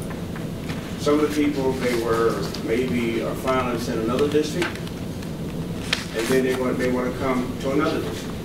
So they look on our website, but what we say to them is that being open, honest, and transparent, nobody's guaranteed anything. Because we tell them up front, we don't hire students. Our job is to bring them good people. people who are working. We don't look for people who don't have jobs, okay, unless they can give us a real good reason why they're not working. So if somebody left a job a year and a half ago and they call themselves a consultant, that's a red flag to us. So we don't look for them, but they got to really show us that, well, I'm doing this because. Sometimes people have to relocate because of family issues or whatever, but we do that. But we pride ourselves on having at least 70 people, 70 applicants who will apply for the jobs that we've had over the last several years.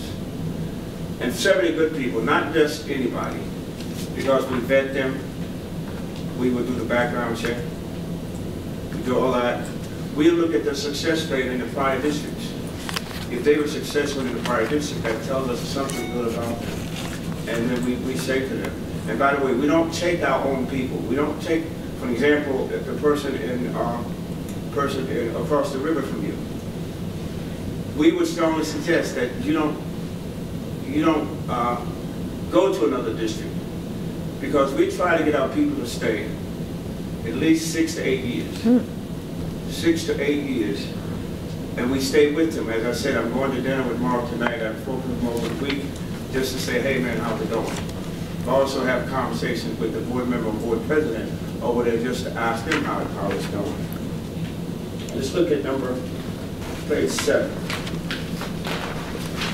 And this is where it really works. This is where the rubber meets the road, the process. Thorough great attention to pay to detail. Everything is detailed. We're flexible. Experience, highly qualified. Again, I feel I'm qualified because I've been around for a long time, and I know a lot about what has to go into the search process. I vet extremely well. I'm computer literate, so I know how to find things that other people may not be able to find. You know, you Google and you look at the first 2 pages and, wow, this person is great. But you go to other websites, you find there's something. And also you got to realize that some of the things you read are not necessarily true. All right. So you got to be able to decipher what you read. It's almost like people reading, don't believe everything you read. Research, scientific research, and we do that with all of our candidates. This is why we've only had maybe 1 or 2 glitches since 1975. And those glitches were not really our fault. It was the fault of one of the states. One of the states was Florida, where it was the fault of the person who applied. He lived in Virginia. This is about 4 years ago. His wife lived. He went to Florida to be the Commissioner of Education, and that relationship wasn't working. So he had to leave after 6 months. And by the way, we have a 2-year guarantee. And so when he left after 6 months, we went back to Florida and did the search for nothing. So the 2-year guarantee is something that we do for any reason. The people that we bring, or the person that you guys hire that we bring, we give a 2-year contract, a 2-year guarantee that if anything happens, we will come back and do it for expenses only. First of all, what we do is board input, and I saw some of the things you put that you want board input.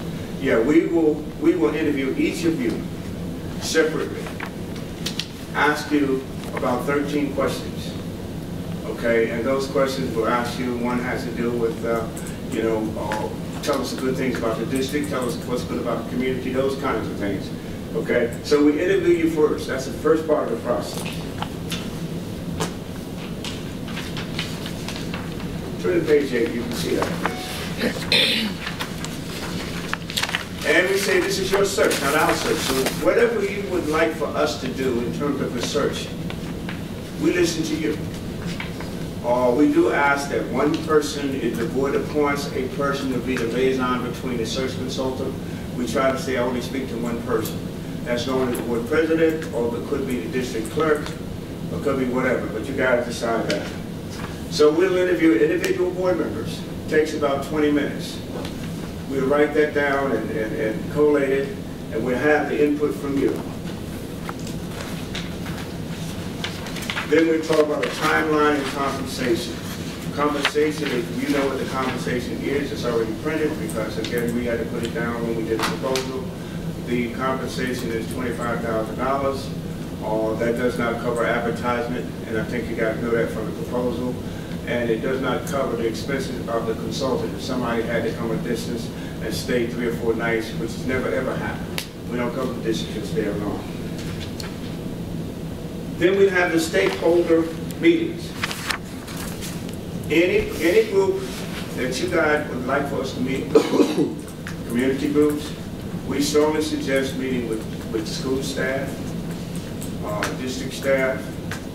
We certainly ask to meet with the students, especially the juniors and seniors in high school.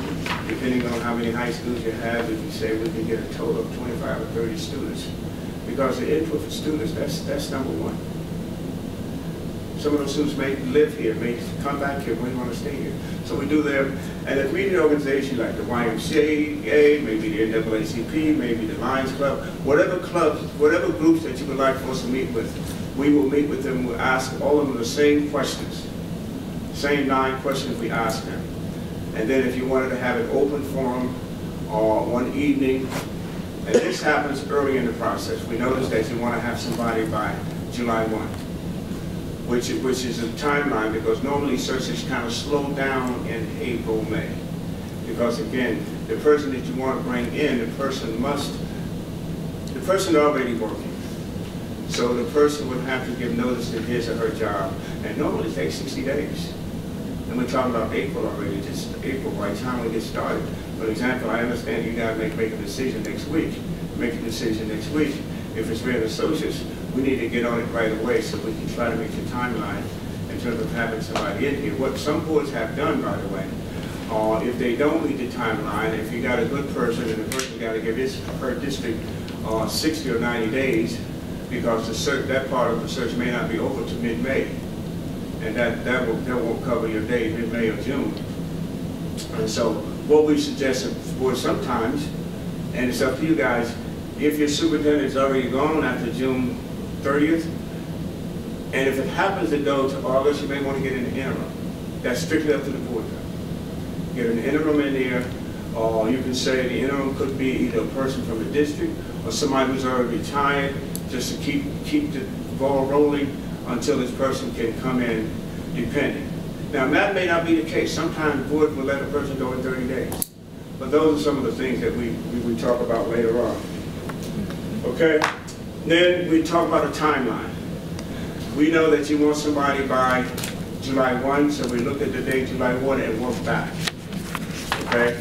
And today being, this is being March the 17th, what? March 17th. Same time today. So this being March 17th, what we'll do is we'll look at and work with you on a timeline, a suggested timeline. You guys have to prove the timeline and work back from that, and hopefully we could have somebody in place, because we don't want just anybody. You don't want just anybody. And it's almost difficult unless somebody's already decided that they're going to leave the district in June. It's almost difficult to get new good superintendents to leave mid-year. Okay? But that's no problem. We can do that. Profile development on the next page 9. We do the stakeholder meetings. We do an online survey. And for district of inside over 20,000 students, we should probably have 1,500 surveys returned. Okay, we'll be on our website. And on this survey will be the 30 characteristics. And all of them are good characteristics, and you guys will do the survey as well. All of them are good characteristics, but we're going to ask you the instructions say that only choose 10. Because if 10 people choose, you're not going to select the same 10. So that gives us a conglomerate of what you guys look for, and then we'll bring it to you. We'll do the survey results at a board meeting, and then you guys decide that, okay, this is what we want. Okay, and that's input for the public. That's big community input. We asked the school, the community, everybody who lives and works in the city to do the survey. I talked about the 30 characteristics, focus groups. You guys decide what focus groups. If you want us to assist you, we can name some groups that may want to do that. But your district clerk or the person you assigned to work with us will be our contact regarding putting that information together. You guys, the board at the bottom, it says, the board determines the survey, determines the what goes on the characteristics. There's a flyer that I can show you later on. I've got that in the car. For the flyer, on one side of the flyer, you got the district information, the photos of kids and people working with kids doing those kinds of things, and information about the district, the number of kids you got, all those the awards that you guys have gotten. On the other side, it's the requirements, and we'll have either 10 or 12 of those characteristics that you're looking for, and then the requirements. And of course, we also ask it out for the salary. Sometimes districts will put a salary range. We prefer a salary than a salary range. And salary plus benefits, those kinds of things. Well, that's something that you guys will do with our assistance, but you guys will vote on it as a board. 3 things you have to vote on. You have to vote on the timeline to make sure we follow that. You have to vote on the salary and the advertisement. Sometimes the advertisement could be $2,000 to $4,000, depending on where you want to advertise. A lot of people select about $3,000 to $4,000. You do Education Week is the main one, and you say AASA. You may do your local paper, but Education Week is the one. But also the flyer, when it's developed, that will go to our associates, and they will get it to their people.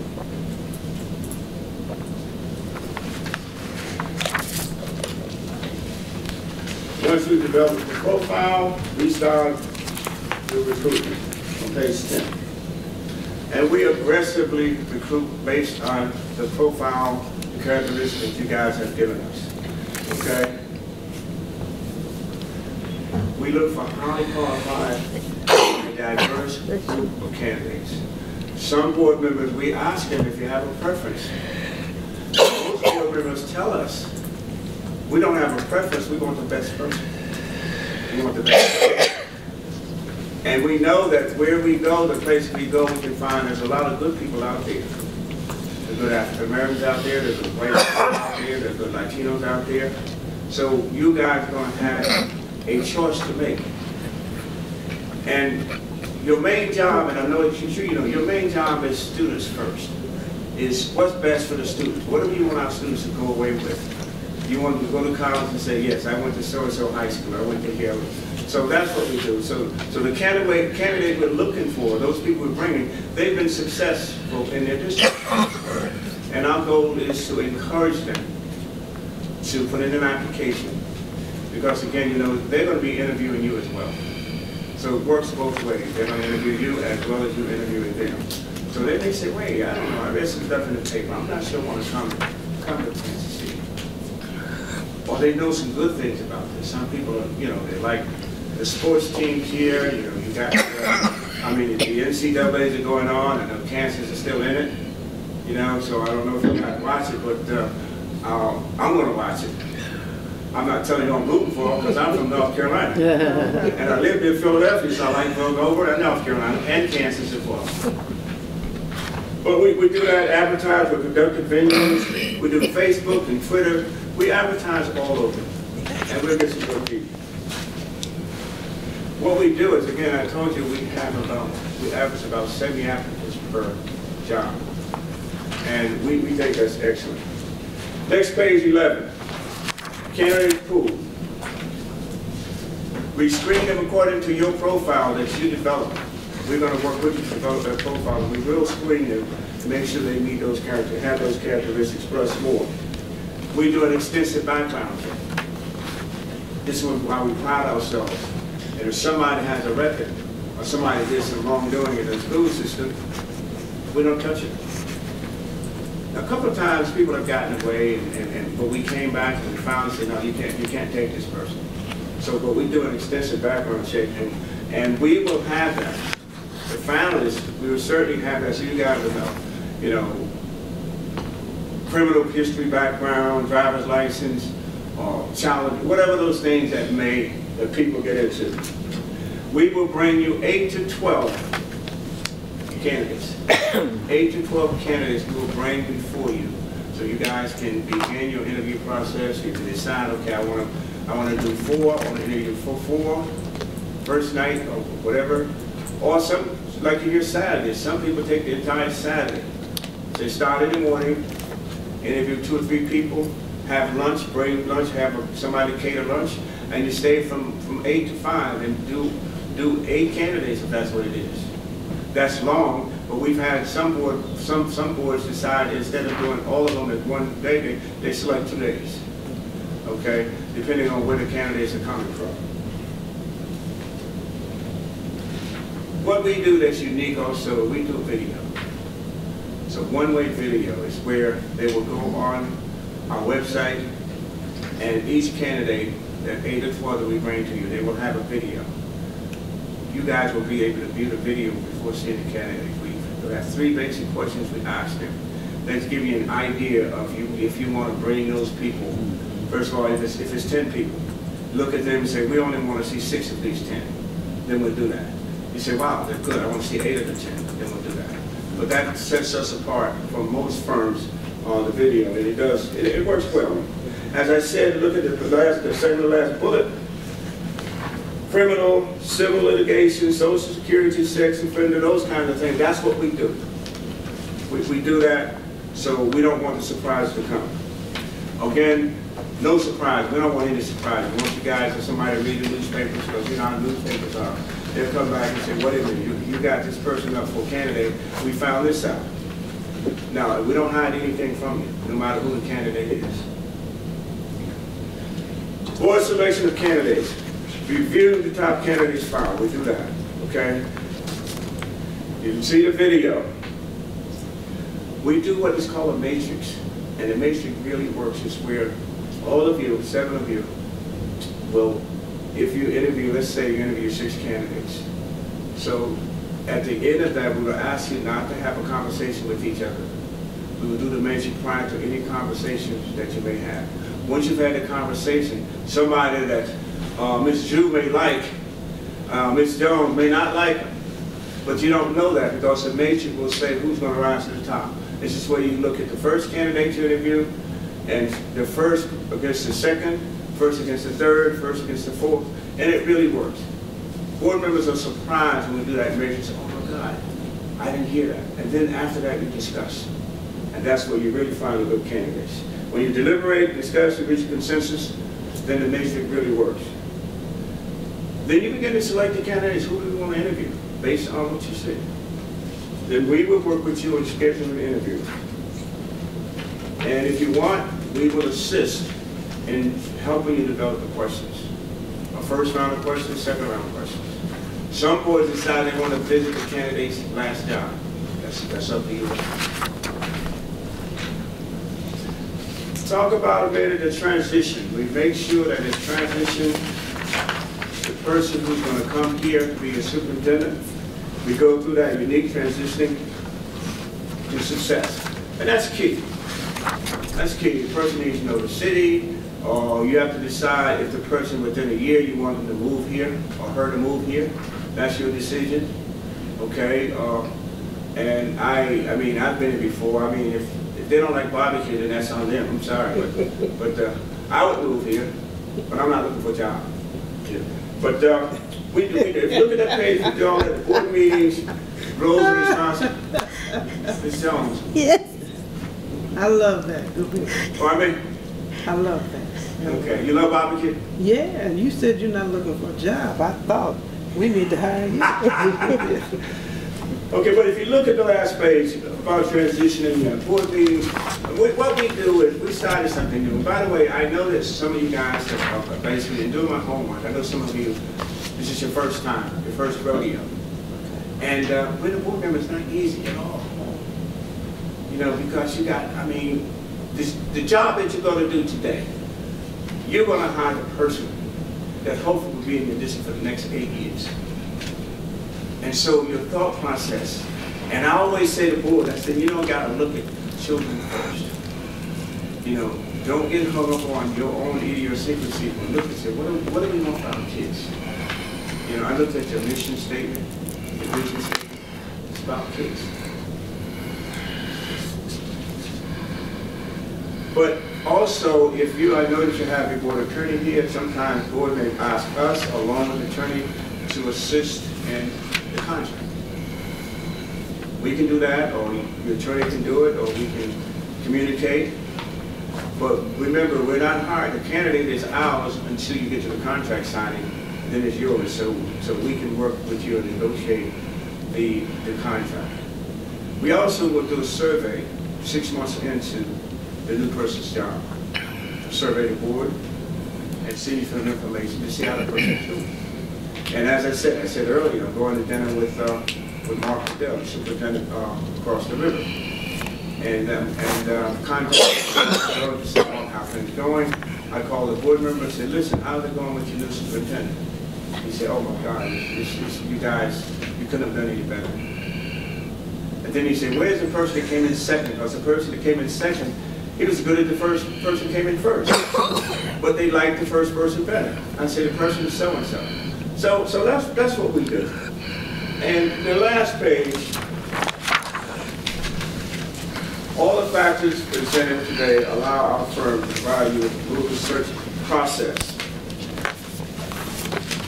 One of your packets, you've seen how many jobs we've done over the last couple of years. That was one of the questions you guys asked. And if you look at that, I don't know if you looked at that page, with the jobs we've done over the last year, several of them are in either Missouri or Kansas. So we like that. Like I said, we did like a year and a half ago, we just finished Lawrence a while ago. You know that, we did Topeka last year, a year and a half ago. So we've done a lot of stuff in Kansas. So our track record is good. And one thing I know the board would do or should do is check some of those references. Check some of those boards where we placed people before. So tell me about their selection process. How do they do it? And in the last 2 years, we were doing the videos. Ask them about the video. How does that work? More importantly, ask about the matrix. Because the matrix is something that I think is about the best thing going. Now, 1 minute, and I'll be finished. I just want you to look at this page, please.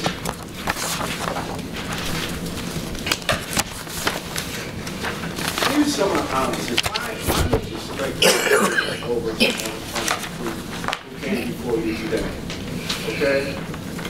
And I'm not going to read it to you, but I do ask you to read them. We get a most experienced search firm in the nation. A lot of years. We customize the search to you because it's you. We don't tailor-make the search for each district, but every district is different. Dynamics are different, students are different, board members are different. So we customize it to who you are and what you're looking for in the superintendent. And you go down the list, you can see what we've done. We got a diverse people. Some search firms just bring people because it's apropos to have an African American and a white. But they sometimes find people and say, I need you to just go, and they sit with you while you're doing the presentation. But they're not really a part of the firm. They just come on to do this. But our associates, they are. Okay? If we get the search, I don't know if I will be here. That's up to you guys. You guys can say, well, wait a minute. You know, Dr. Burch did a presentation. We want him and the team to be involved. That can happen. Or there's some people in Kansas or in Missouri who also work with us. But again, the bottom line is bring the best person. I'm going to stop. I think that's about my time. So what I'm going to do, I'm going to ask, now I didn't ask this in the beginning, but the half hour, did that include questions? Oh, yeah. Got a little bit of time for questions. Yeah, we got it. Time for questions? Yes. Okay. I'll just ask one, thank you, and thank you for coming. Looking at I guess your larger presentation with the searches that you've done within the last 3 years. Right. And based on the fact that you said you maintain relationship with them, how many have you placed that have turned urban majority minority school districts around? That is a good question. And what we do, see, when you ask for the last 2 years, it takes, any educators on the board? I think most of us, yeah. Oh, that's really, man, that's great. Okay, well, then understand that it takes at least 3 years, unless it's Jesus. All right. Okay, with that in mind, since we're running out of time, I want the rest of it to happen. But it takes at least 3 years to affect change. But what happens over that first year, the person is getting to know the staff, a year and a half, you begin to see some significant changes. Okay? For example, I take the district next door.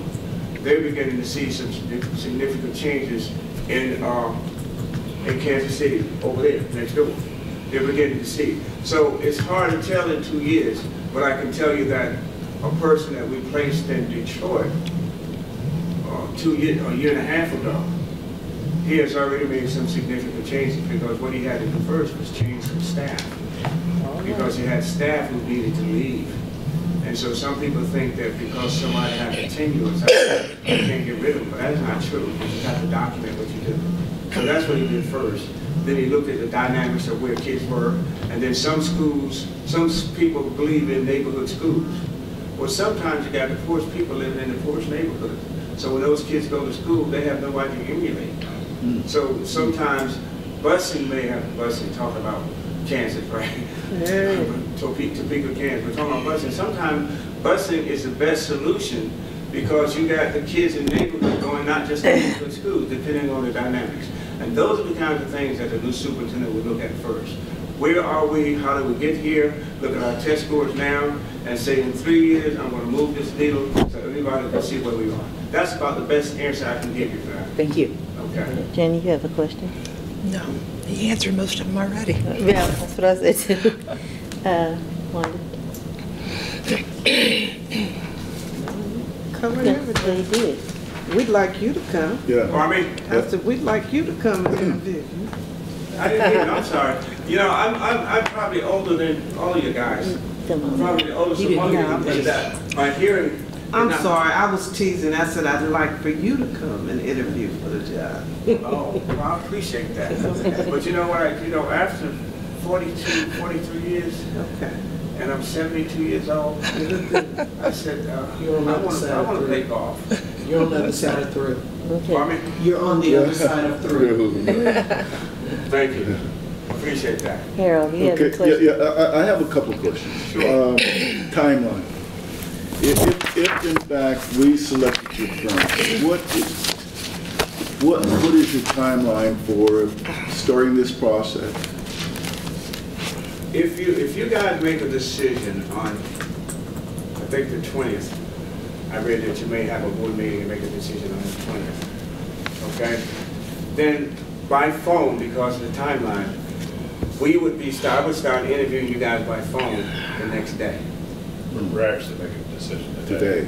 Oh, really? Yeah. Well, if I had known that, I'd probably stayed over and then interview you guys tomorrow. but that's the first thing we do. Okay. Okay. And that's why we would have a written timeline.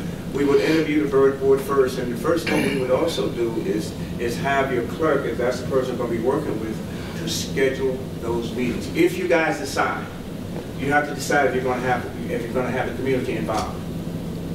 We like it when the community is involved. It's up to the board. But then you select the schools, the unions, the parents, community engagement, ministers, whatever, and then we set up those meetings. We can set up those meetings by April 1st, okay? Because it takes a couple of weeks. April 1st, we would have those meetings set up, and either myself or somebody would come in and start in the morning with staff, meet the students around lunchtime, meet our community people at 1 o'clock and 3 o'clock, and then have a community forum for anybody who can't make it to come in at 6 or 7 o'clock, okay? So once those things, we normally advertise, you need to advertise at least a month. At least a month, to get good people, for people to think about, for them to see you. So that's going to take a month. So we finished that. We finished all that stuff in March and 1st of April. Then you can interview in May. Okay? If you say you want to try to have your candidates interview, that's a tight timeline. But it can be done. Okay? And then the goal is, as I mentioned before, if you want somebody in by July 1, it may be that you say, well, listen, we're going to need an interim because the person may not be able to leave his or her job because he's under contract. Just like you wouldn't want somebody to leave your job if your superintendent's leaving and they got another job, the person has another job, and they're going to use their vacation days or leave 1 day, I'm only being 2 days a week and leave. That's not fair to your students. So we can come close to July 1. But that's why I suggested if it doesn't happen, it's not the end of the world, because you can find a good interim, Yeah.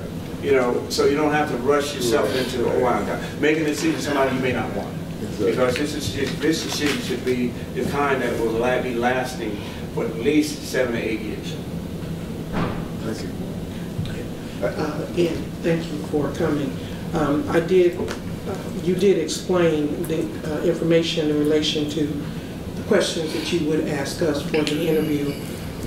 Will you share that information, the results of that, to us as a board, or do you just keep it among your? Now, you mean the survey? Yes. Oh, that's your information. Okay. Yes, we will share it with you, and we will suggest you putting it on your website, because again, you're talking about parents, you're talking about the school system of personnel, you're talking about community, all of those people, your stakeholders. Okay. So yes, that would be something that you would have at a meeting. We go over the survey results, show you what everybody's, not the name, but show you who said what. Okay. Okay? But yes, that would be shared with you. Okay. One more quick question. Are you pretty busy right now? I mean, As a firm, yeah. I'm finishing, let's see, I'm finishing Teaneck, New Jersey. I'm doing Waterbury, Connecticut. And I got a principal search at a charter school in Washington, D.C. And I have a business administrator in my district. So if you ask me if I'm too busy, no. Because again, see, for example, if you guys say, well, you would want me to head this search, then I'm yours. Okay, and that's what we do, because we have enough associates. If my schedule were such that I could not do it, I would say I may not be able to do it, but we have somebody good who can do it. Or I may be on the team, I may not be able to lead the team. But with my schedule now, things are finishing, and I should be finished Waterbury, Connecticut. So you could lead the team? I could lead the team, if that's what you guys wanted. But again, we have good associates. And how many is on the team? Depending on what your needs are, could be 3, could be 4. Who determines that? You guys. Okay, you got 22,000 students in the district. If you wanted to have, depending on how many groups you want to have focus group meetings, okay, it would be difficult for me to do 12 focus group meetings myself unless I took 2.5 days. But I bring a team in, I would go to some place, another person would go someplace, and we would do those in one day, which again saves you money, but 3 people coming and doing it, okay? Then the other part, where 2 people would be involved, is we did it in across the river. 2 people, myself and Ryan Ray, the president of the firm, we did that, and the interviews. We sit in on interviews, okay? We don't ask the question. You guys, the board president would, whoever's in charge, the search committee will decide who's going to ask what questions. But we just observe. So we're there with that. Okay, and then we come in and do the matrix. So it could be 2 people, could be 3 people. I got one more question, and just as a little clarification, you can help me understand this. I was reading your information here, and it says, we have often found excellent in-state candidates who would not otherwise apply to positions due to possible conflict of interest with a state or local firm. What does that mean? Wait a minute, I'm sorry, I must have missed something. It says, we have often found excellent in-state candidates who would not otherwise apply for the position due to possible conflict of interest with state or local firms. All I can see that is, for example, if you have... I was just kind of confused. I just wanted to... Yeah, me too. Yeah. I'll be honest with you. You know, and one thing I have to be honest. Sure. Because the only conflict we have, if we know a person, if a person works for our firm, okay, then somebody would have to recuse themselves. For example, if somebody who worked for an associate wanted to apply for this job, we'd have to let you know up front. Okay? And what we say that every candidate is treated the same way. Every candidate will go through the same rigorous process. For example, sometimes boards have people in the district who may want to apply. And we say to the board, we respectfully ask you to allow that person to apply if you want, but know that they're going to go through the same rigorous process as somebody from California. And with that understanding, then the person may, I won't apply, but they're not going to get any preferential treatment, unless it gets from board members, but not from the firm. And we're suggesting to you that nobody gets any preferential treatment. Somebody, you maybe have somebody in your own backyard, but you do a national search because you want to prove to yourself and the community that you're going for the best person. The person may be in your backyard, maybe next door, maybe in the next state. But the fact that you do the search because you want it to be fair, because some people will always say, the board selected her. That's because so-and-so knew her sister that lived someplace else, something like that. Thank you. Well, we thank you so much for taking time to come and. Oh, sure, I enjoy it. I enjoyed it. My bumping, I see you turn your ring around. They're going to see that. Thank you. I go away and bounce on the beat. You guys are turning it, right? Thank you, sir. Thank you. Thank you, man. Appreciate it.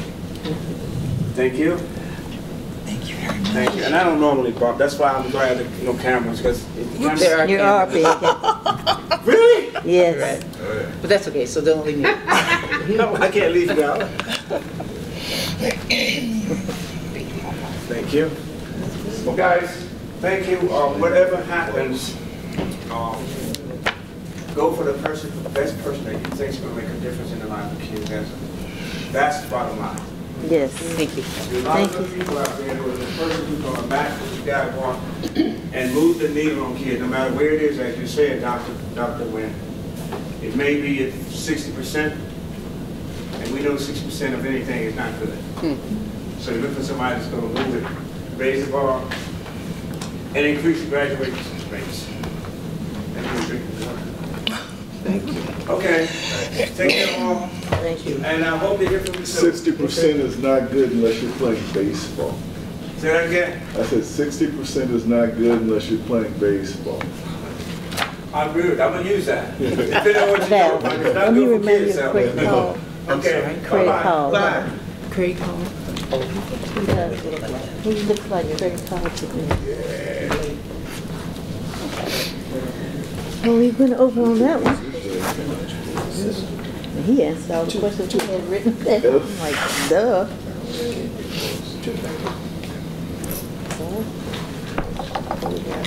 No, I should tell Susan to bring them on up because we're already late.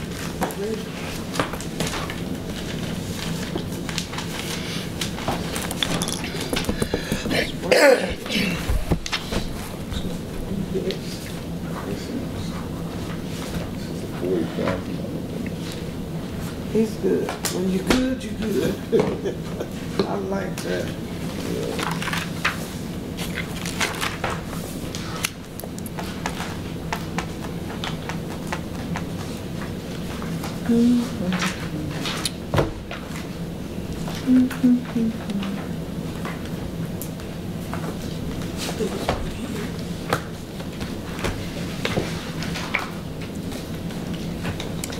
Minnesota got out of all that snow up there.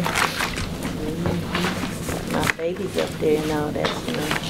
How's he doing? Well, he's not up there now. He's at a Black Police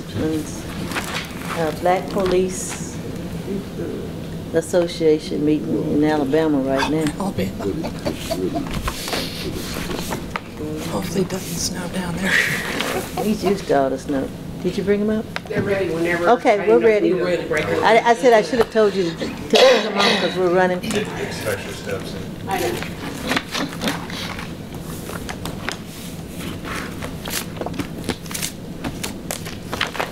No, he's at a Black Policeman Association annual meeting down in Alabama. Did you make your appointment for your passport? No, I had to get my license with the green one. I got that. I'm waiting on that to come in, then I'll go. I'll get that passport. I'll be ready to go. And come, here I come.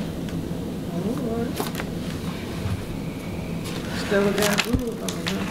Oh, my son's taking us for our birthday. It's been July 1st to the 8th. The all-inclusive resort. Sydney's doing that for his mommy. Good. That's good. We're having, you know, an influx. And my room's got a swimming pool right outside my room. Oh. Hers is the same. Mine's is We know where we'll 26. find you on. This is Hey. 26. This is hers here. His is April the 2nd, so we send. They take their wives and girlfriends and say, Mama, you want to take everybody? I want to come with you. They had to pay anyway, but I'm paying yours. I said, honey, I just want to relax. I ain't worried about nothing. I can actually don't have to worry about the phone ringing, don't have to do nothing. Just relax. That's a good thing. Just the idea, just excites me.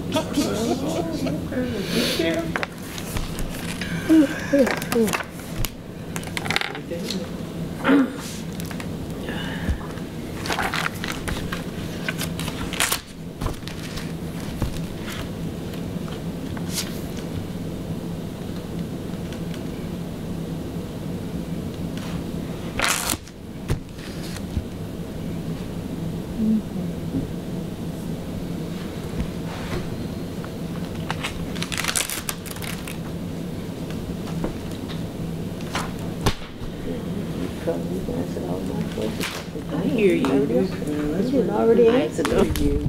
Huh? I hear you. What? My question? No, talking. Oh. This blew my mind.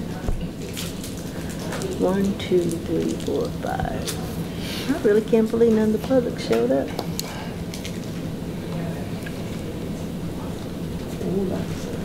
Huh. See here.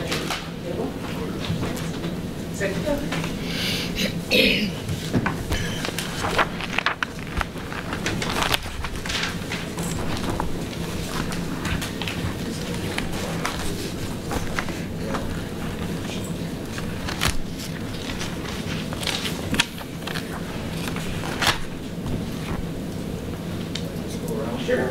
Yes. Hi, we Thank got you. a handout. Okay. Hi. I'm gonna shake hands first, Jamie. Thank you. Very good. Cool. That's going to be yours. Thank you. You said thank you, sir. Nice to meet you. Thank you.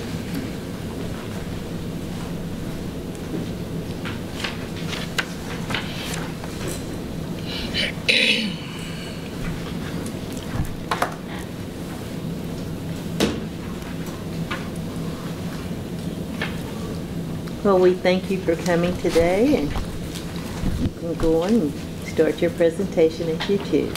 Great. I'd like to introduce ourselves. My name is Art Davis, Senior Vice President of Springstead Water's Executive Recruitment. And just very quickly about myself, and Kelly can talk about his background. Based here in Kansas City.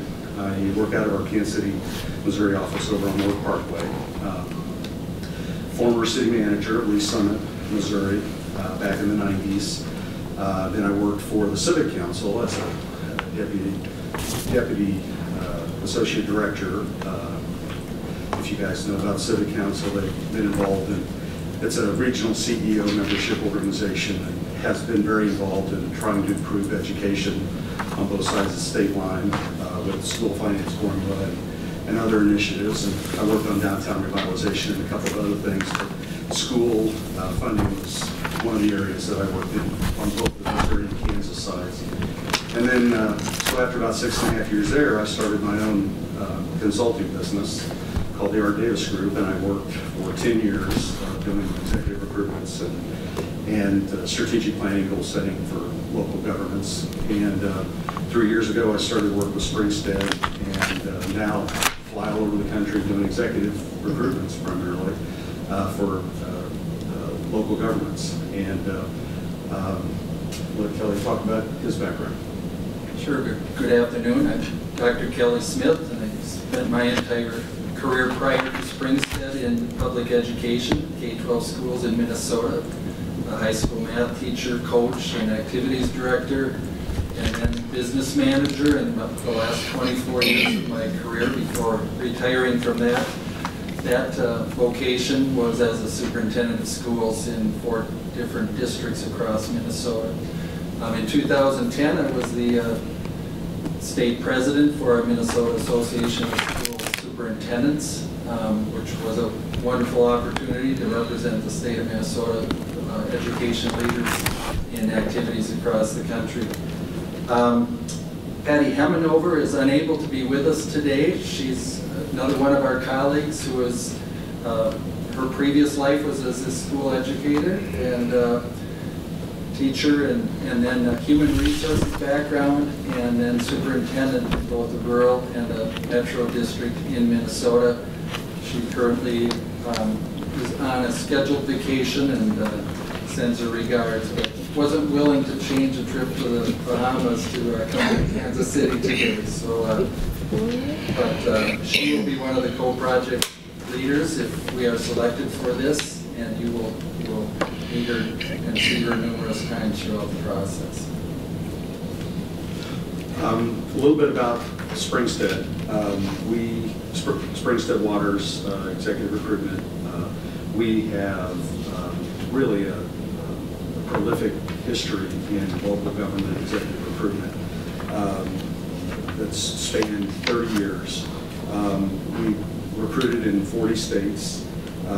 We've had over 1,500 successful recruitments, and we believe that we have an outstanding process from beginning to end. It's a turnkey process to assist governing bodies, boards of education, in identifying exactly what you're looking for and then assisting you and giving you the tools to do a comprehensive vetting, to evaluate, and then to kind of bring home that right candidate for you. And we have with that a triple guarantee that we call triple guarantee, because we're going to stick with you until you find the right candidate that you're satisfied with.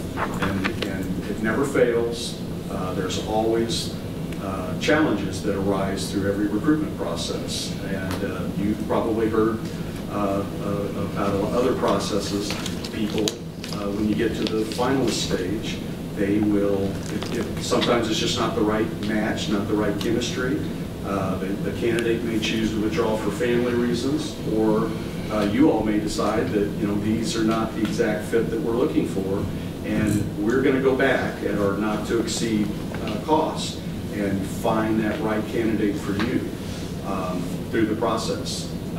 Most of the time we do find the right candidate through the first part of the process, but you never know.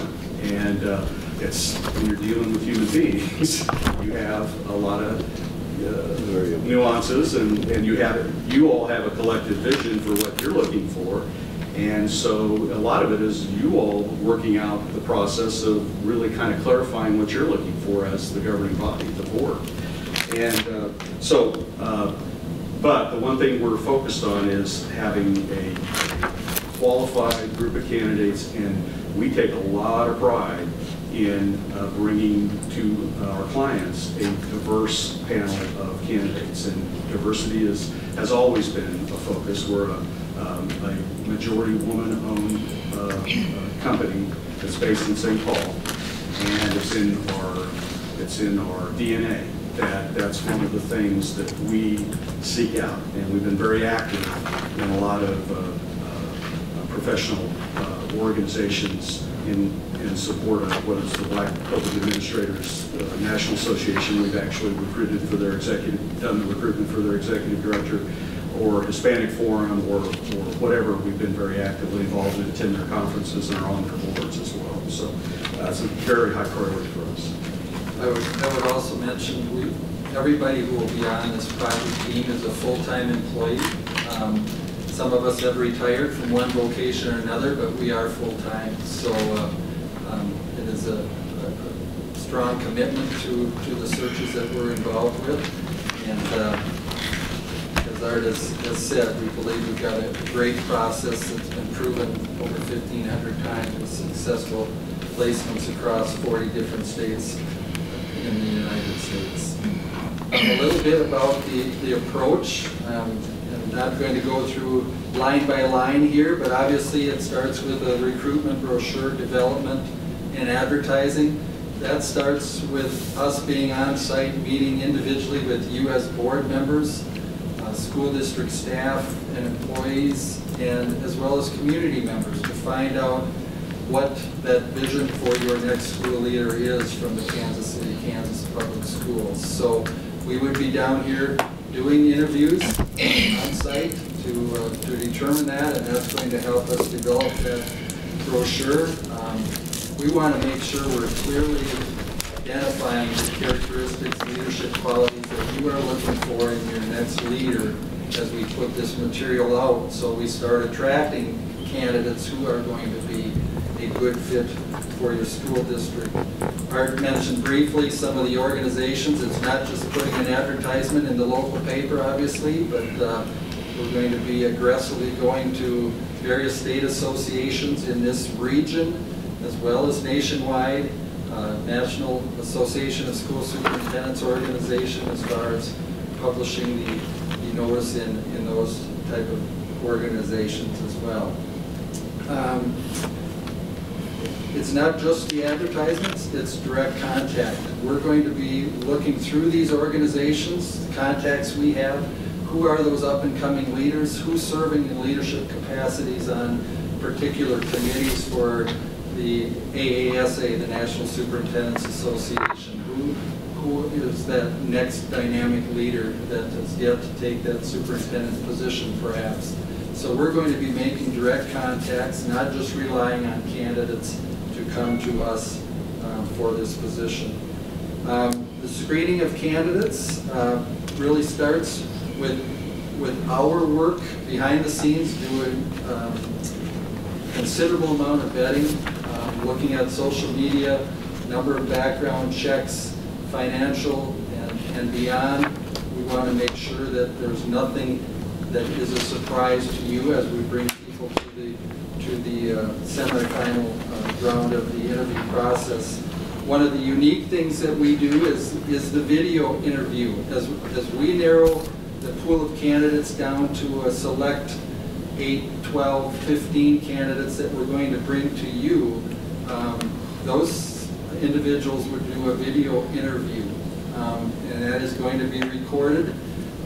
It's a series of 3 or 4 questions that they receive as they're doing that interview, so there's no prior studying of how I'm going to answer this, and the interview is recorded.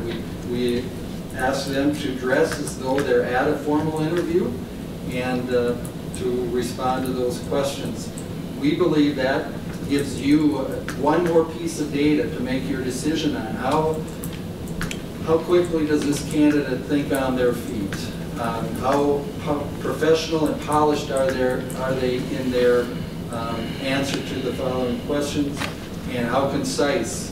Do they ramble on and on, or do they have specific talking points that they're able to compile in a short order after having just received those questions? So as part of the packet we would bring to you is a booklet with all the candidates in, as well as access to a video conference interview with each of the candidates. So there's a great deal of vetting as we've gone through the preparation and selection of this group of semifinalists to you.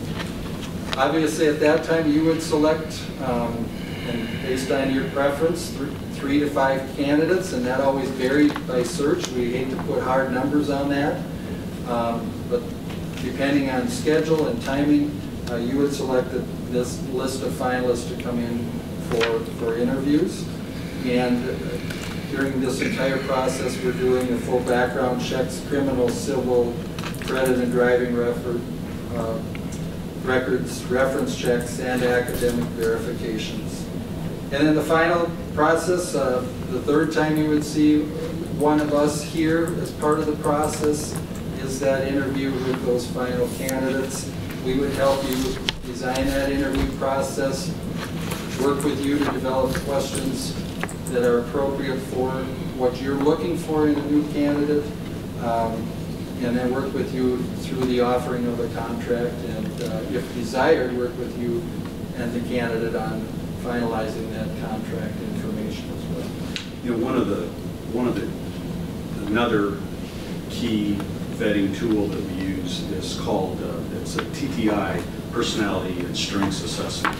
And it's you know, some people informally call it a personality assessment. It's really a lot more than that. It's a identification of behavioral and key areas of expertise for each individual. And we do this at the finalist stage, so before they come in for an interview, they respond to these hour-long surveys online, and they're prepared by industrial psychologists and have been fully vetted, and we have found them to be extremely accurate in identification of areas that they're very strong in and areas that they are not as strong in. And what's important is we come in earlier than that with you all, and you all conduct or participate in a survey, an individual survey that then is collectively put together, and your all's priorities on what are the most important characteristics, strengths that is required for this position. A composite is prepared, and then we take their final analysis, merge it with your compiled desired analysis, and we call it a gap analysis. For example, if you all have a desire to have someone that is extremely knowledgeable about finance, about, let's say, very detail-oriented, and the report we get back from the individual is that they may be strategic, but they have no attention to detail or very little attention to detail, and not focused on numbers and numerical calculations. That's a red flag. That's a difference. It indicates a difference. It's not a disqualifier by any means, because professionals work around areas they're not as strong in and develop ways around that. But what it is it's a red flag to us, and then we share with you that we probably need to ask some deeper probing questions during the interview process focused around these areas. And so we try to give you the tools. We don't interview them at that stage. Then we're assisting you as your advisor and hopefully expert to help you in kind of tweaking and asking the right questions and focusing on the kind of candidate that's going to best match what you're looking for. So we think that is a kind of an added benefit with our company that we have utilized and our clients love it. So, yes, sir. Is that part of the TTI process? Yes. Yes. So, did I cover everything on that? Well, and just so the report you would get back is a 25 category report, basically showing strengths of the candidate matched up against the strengths of your collective survey as well. So again, we're not trying to match individual board member, but the board's position as a whole.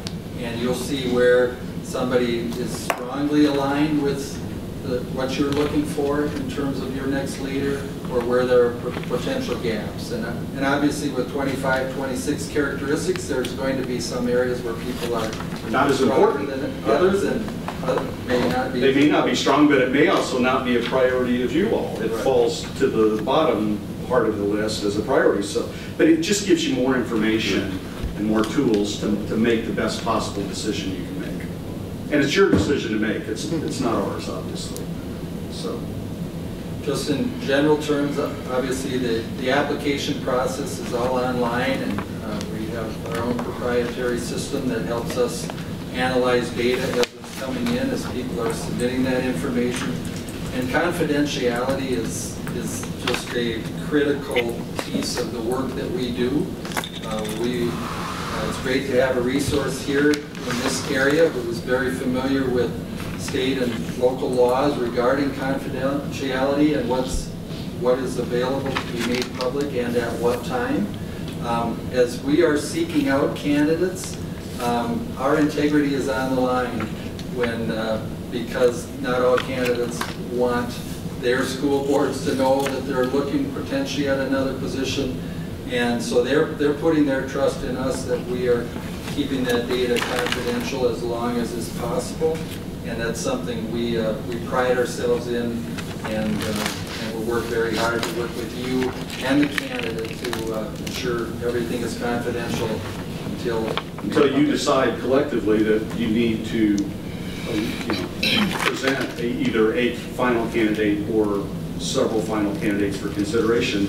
But we respectfully request the time to advise those folks so that they can let the key people know that they work with and in their community, so there's no surprises. I always called it the no surprises rule, and try not to surprise you all, and we also like to not surprise the client with any premature release of information. The one thing that's helpful, and hopefully my impression is based on your RFP that you put out regarding confidentiality, that it's a lot easier to pursue candidates if not just the candidates that are looking for work, but to seek out candidates that are gainfully or happily employed, and if they know, at least in the early stages, that they can kind of put their name in, respond and give us information and do some early evaluation and discussion on their candidacy, and they don't have to worry about their community getting upset that they're looking for a job, it makes it a lot easier to pursue those kinds of candidates that are maybe content where they are and had never thought about this great opportunity in Kansas City, Kansas. So those are some of the benefits if we can have a process that remains confidential. Obviously, the state of Florida I've worked in a number of times. They have completely open personnel laws. Everything is wide open, and personnel files, any applications, anybody that applies. So it's really difficult to get the kind of the sometimes strong candidates that are just kind of putting their feet in the water to test the water. They're not going to do it because they don't want to give the impression to their community and their existing school board or governing body that they're looking to leave. And so that's the advantage, I think, of a state that still allows the local governments to really be able to pursue candidates in a manner that makes it a little easier to get the best candidates. So, as I mentioned earlier, in discussion about vetting the candidates, I think I neglected to talk about social media. Certainly, that's an area that we address, and multiple platforms nowadays that superintendents, assistant superintendents, people interested in this position may have public record out there already on Twitter, Facebook, whatever, and we are doing searches in those areas as well. And again, it's the no surprise factor. We want to know everything about this candidate as we're bringing people forward to you to consider for your next leader. So some highlights of our package. It's a total all-inclusive package. The price that you have includes our trips down here. It's everything included, with the exception of travel by the candidates. We obviously can't predict where they're coming from and what that final interview process will be, but it's a total all-inclusive price that you have received from us. Art mentioned previously the triple guarantee. We pridefully don't have to access that option very often, but it's there, and occasionally it does come into play. And I think the third component of that is when we've placed a candidate with you and we're doing another school district, perhaps in this geographic region, we have a commitment that we're not calling the Kansas City, Kansas Public School Superintendent inquiring, are you interested in this other job? Because we have placed that person here, and that's part of our guarantee as we move forward. And we've kind of covered as well just like strong commitment to offer a diverse pool of candidates. You have, a very diverse district, no majority demographic characteristic. I think about a quarter Black, Hispanic, quarter white as well. So we're going to try to match that candidate pool as best as possible, and that takes extra work on our behalf, on our side of the equation, and we will work our best to bring that balanced candidate pool to you. One of the key things that I've found, and I'm a little aggressive by nature, is that you have to reach out and make, not only make contact, but be an emissary for your client. And part of our job is to not only help you all decide the kinds of characteristics and the profile of the candidate, the ideal candidate you're looking for, but then we're going to turn around and market your district, your community in the best possible light, and all the positive things that you all have going on, and there are a lot. You were one of the more progressive districts in the country in what you've been able to do, just living here and working, my knowledge based on working in Civic Council on, getting the technology to your students, one of the first in the region and maybe even the country to really get it district-wide to every student, if I remember right, quite a while ago. And it was a pretty sizable expense, but it really was an initiative that a lot of other districts have followed that lead in the past. I know recently you had a really large bond issue that passed. I think it was $235 million, somewhere in that range, and it was a significant initiative by you all, and then it's going to make a difference in continuing to maintain and upgrade your educational facilities. And then the other thing is your focus on the students, the Diploma Plus initiative, where you all are really developing that action plan for next steps, not just getting them out and getting them graduated, but next steps beyond getting graduated is my impression of the desire on that. So to me, those are the things, and a whole host of other things you're doing really, really well. But it's also eyes wide open. So when we come in to talk with you and develop this profile, we want to know, are there issues of potential concern? I know there's been some financial constraints based on the disparity in how they do the school finance formula and some other issues in the state of Kansas. And so we need to really identify what those issues are. Obviously, that's not something to market, but it's something we know that when we're talking to candidates, we need to know candidates have the savvy and the experience and the confidence to come in and deal with some of those tough financial situations that you may have had to deal with, and maybe you've dealt with them and that's over, but I suspect that it's probably an ongoing dilemma that you're dealing with. And so, we're going to put our best foot forward, your best foot forward, but at the same time, make sure they understand some of the challenges and expectations of the job and what the priorities for them are the first year, which we will kind of work and talk with you to identify what those are at the first visit. And then on the other side of the coin, we are going to try to understand every aspect of each of the finalists that we bring in to you at the on-site interview, and make sure you know everything you can possibly know about these candidates, so that it can be an honest discussion between the candidate and you all. And to me, I mean, it's no different than recruiting a college basketball coach. They want to feel wanted and they want to be desired, but at the same time, I think you have to really thoroughly vet candidates, especially in the educational leadership business, because I mean it's you all who's on the line as the leaders of your community, who's bringing this person in. So we understand that. We've both been in city manager, superintendent. We understand those pressures in the local level. So anyway, just toward the end of our handout there is the project team that would work. It wouldn't just be Art and I, Evan Over and myself would be the co-project coordinators. Art is in the area for support as well, and then we have a team of people behind him back in our office working on the vetting, organization of things, materials for you as board members to review. There's a list of some current recent recruitment clients that we've had.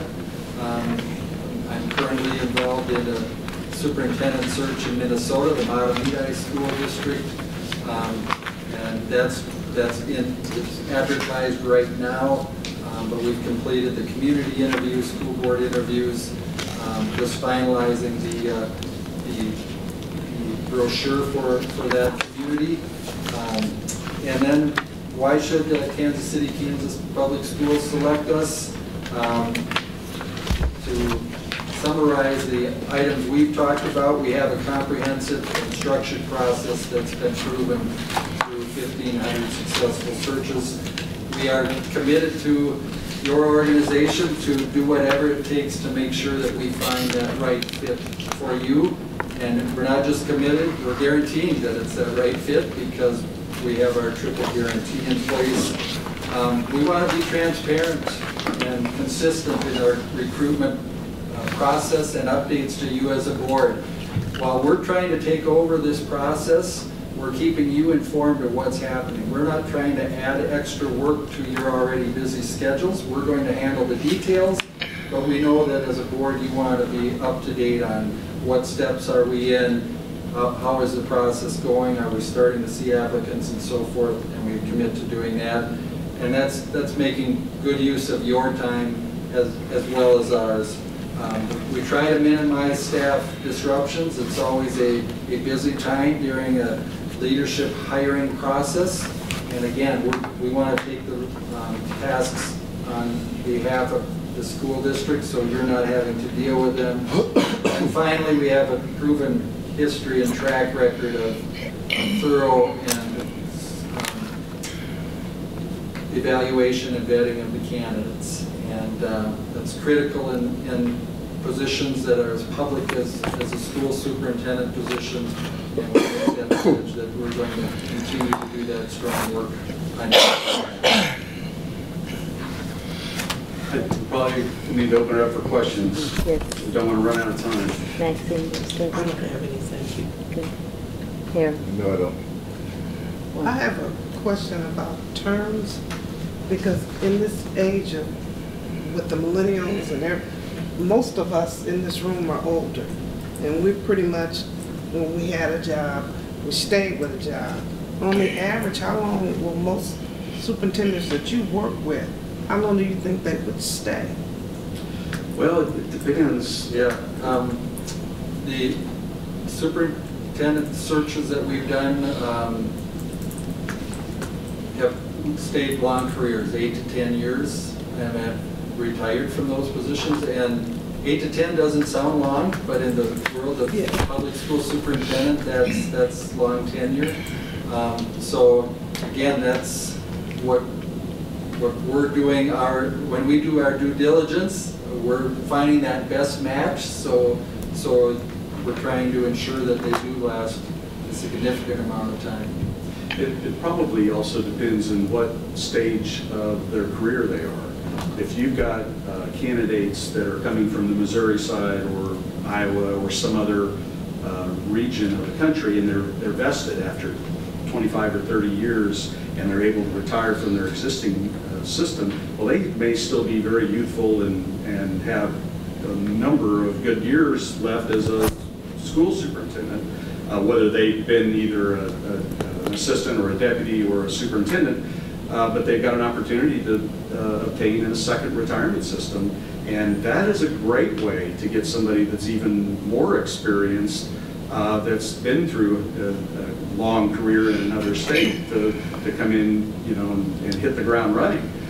There may be internal candidates that we are completely encourage and are very open to that, with the caveat we would strongly encourage you all as a board to make sure that they go through the exact same vetting process that every external candidate would go through, so that they don't automatically jump to the finalists. It sends bad fed message to those other people coming from the outside, and they may tend to withdraw thinking there's a favored internal candidate if that happens. And there's some other challenges with that as well. But so if you do have internal candidates, we'd encourage that they go through the exact same background vetting and do all the same work that an external candidate would do. And most, all clients that we've had, for the most part, have agreed with that idea.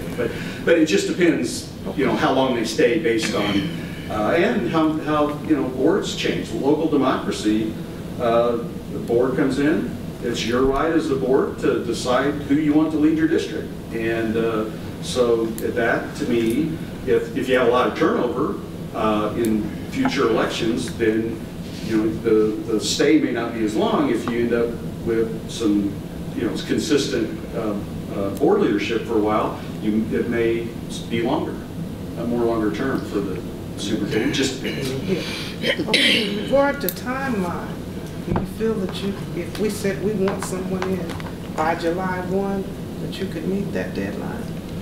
Well, that would be absolute best case. We are proposing that we would be able to go through the full process and have the full vetting and obviously contingent on you all either making time during normal meeting hours for meetings and doing interviews, or are very adaptable and flexible in setting up interview dates where it's important for all of you to be there, not just a few of you. And so it depends on that kind of scheduling as well. But we're hopeful to get someone through interviews by mid-June and decided upon at that point. Now, sometimes there are contract requirements that they provide a 30-day notice, or in some cases a 60-day notice. And some boards waive that to their outgoing superintendent, some don't. And that would have to be a kind of negotiated thing. But to me, we can be very close, and that's on the assuming that the first process provides the strong enough candidates and they stay in the process, and you decide, yes, one of these 3, 4, or 5 candidates will be great, and we're able to work something out. Doesn't always, I don't want to just tell you all the good things. It could be there's no consensus, we've got to go get other people because you guys can't come to an agreement, and that's good because it should be the collective decision, the majority that decides. It'd be great if it was unanimous, but definitely the majority that think that this is the right candidate and we're going to be our next leader. So thank you. What percentage of your work is in educational recruitment versus business recruitment? Well, we don't do business. It's all local government, all cities, counties, local utilities. I'm doing this Shawnee city manager recruitment right now, just on the initial stage of that. And I've done Water One, which is the water utility in Johnson County, and a whole host of others in Salina finance director, which ended up being the selected finance director was the financial person from Unified Government. So it's all local government, all public sector, a few nonprofits, and a very small percentage is education related. And we're probably doing 3 districts or so recently. In the past, we've done more, and I think we're trying to get a better step into using our process into the education field. And but we feel that our process and connections because Springstead works with hundreds of school districts on the administrative side, consulting side, financial advisory side. We have contacts throughout the country, and I have a lot of my father just recently passed, but he was a school superintendent in the area through most of his career. He was a teacher, coach, and then a school superintendent. So I have lots of contacts in the education field as well, just based on. So less than 10% is superintendent. Yeah. But again, I think the process is easily transferable. And we know education just based on our consulting work with school districts throughout, especially the northern part of the country and the Midwest portion of the country. Val? Well, let's follow that same train of thought. With your experience, with your contacts, do you feel, and this is a strange question because I know the answer already, otherwise you wouldn't be here. So help explain to us how, a little bit further, you feel that you could provide that quality group of candidates who have worked in a similar district and who have been successful in turning it around. Okay, just from my perspective, in local government, which is, my background is city management, but there in cities, the functional areas of expertise are vast. It could be engineering expertise, planning expertise, financial and human resource expertise, utilities expertise, electric utilities. I mean, it's just, and it's all very specialized in the way cities are put together. I'm not an expert in engineering or electrical utilities or public works or police and fire, but I know enough about it and I understand it's all about people skills and having the ability to communicate in a local democracy and the ability to connect with competent, qualified candidates. I think we could very easily adapt what we're doing with local governments with school administrators, and our process, our process for vetting candidates is exceptional. And I mean, we're nationwide, and we feel free to call any of our references and listed anywhere. We do a very, very good job of screening candidates for you, and I think that in school leadership, that is just a critical component of making sure you're getting the right fit, not somebody that will come in and say all the right things and say, do the research on you and identify the key buzzwords that you're looking for, and they say them and they're very smooth in their presentation skills, and all of a sudden we've got a favored candidate. I think it's a lot deeper than that, and it's about connecting, it's about screening, it's about finding skill sets, and really it's about finding inspiring leadership, people that are passionate and leaders in the field of education, and at the same time have that business savvy, which, not just the academic side, but a business savvy that they understand the operations required so that they hire good. There's a track record of hiring good people. It's all about the people you hire. It's not necessarily about the leaders. They're inspiring and they set the tone, but it's also about, do they make good judgments in their hiring?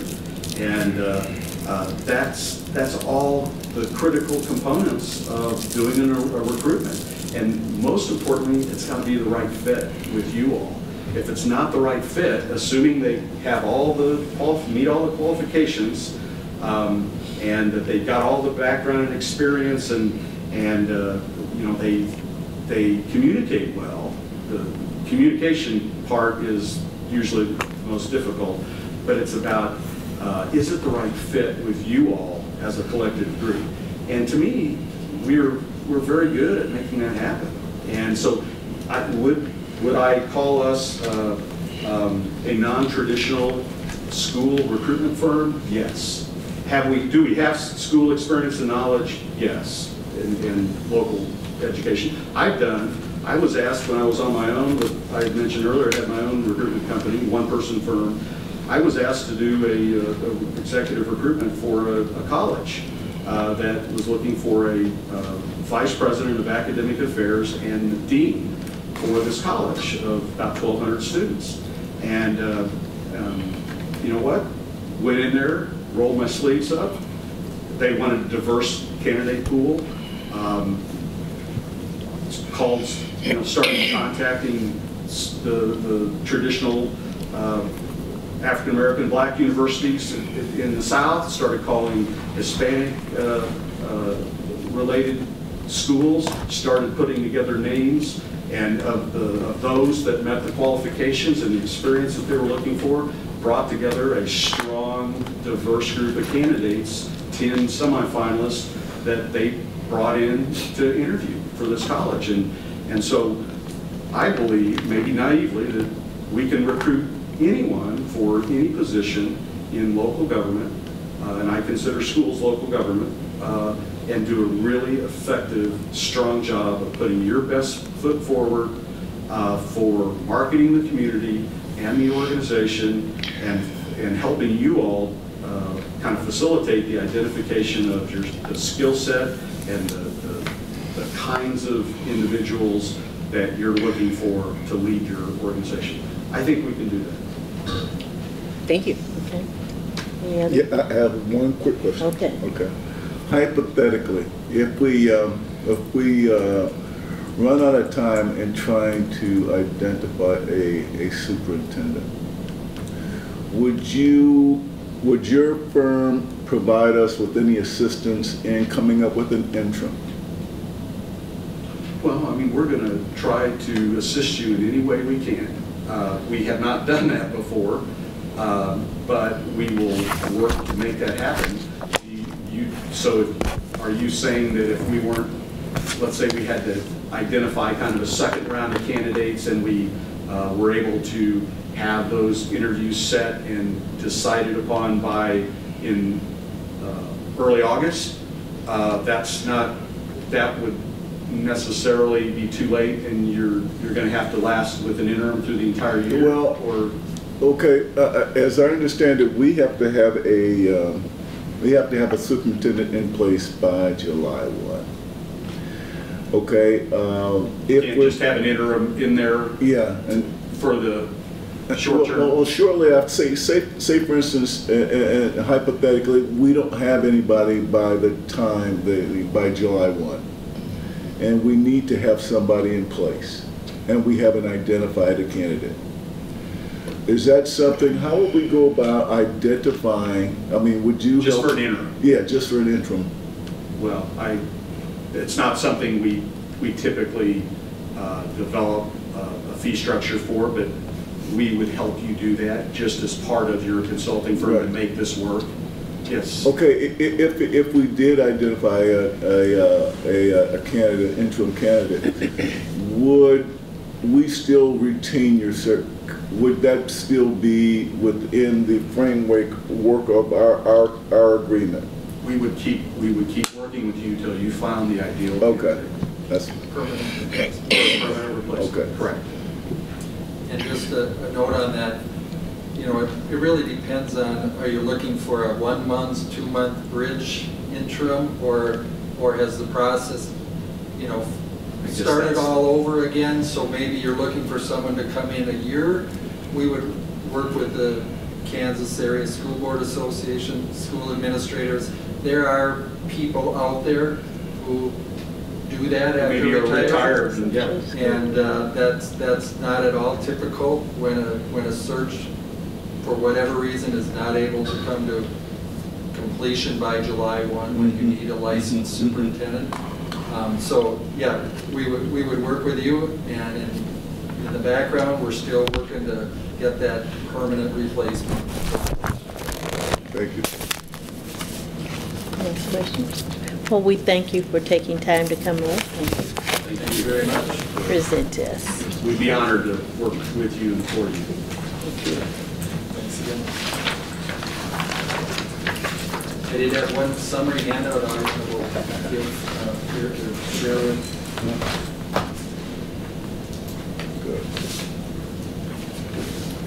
No, you can't. Watch me.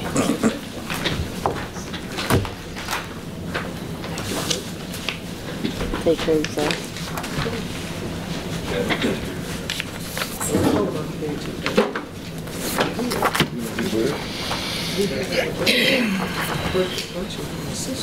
Thank you, gentlemen. Thank you. Thank you.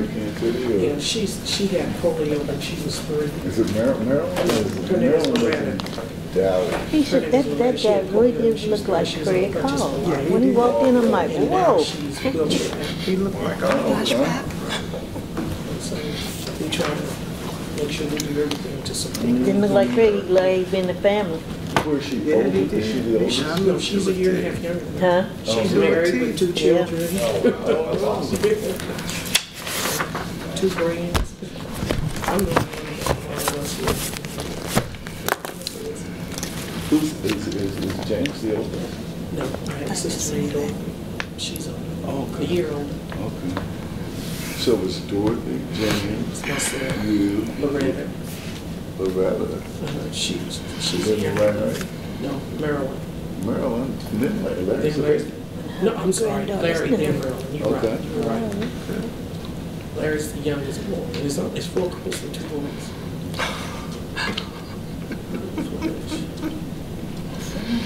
Is Larry the baby? I can't believe they fired He's that the man youngest 2 boy. days before he got ready to My retire. youngest sister 45 of them are is, losing their minds. the youngest, she's the child. How should I put this? Delicately. No, she's the go-getter. Oh, okay. I call her my Okay. little big sister. Okay, I got you.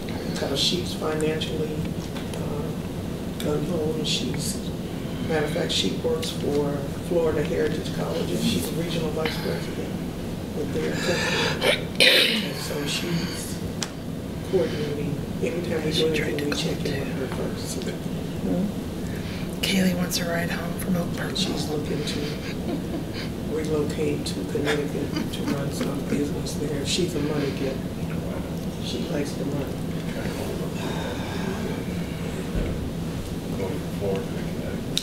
And right now, well, she flies in and out of Florida, but she lives in Fort Worth. But for the past 8 months, she's been in Houston. Her husband is still in Fort Worth. She's a money maker. Because when she left here, she was working for an international paper at her office. Yeah, I know. Came down to Concord Colleges as president, moved from there to regional vice president, and just kept, she just kept moving. And even with Larry, she controls his financial stuff to keep him alive.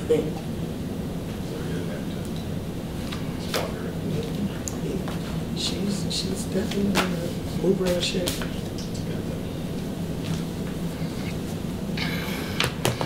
It's Pennsylvania, Ivy League. That's an Ivy League school. Dartmouth. Princeton. Columbia, Harvard. Yale, Brown, that's one. Cornell. Yeah. How do you choose Pennsylvania? You know, he wants to go back east. Does he like it back? Does he like these? Likes quite a bit back there. Is he gonna come back here, you think? He's got a job starting in July in New York City. So, although I'm still hopeful he's going to come back to this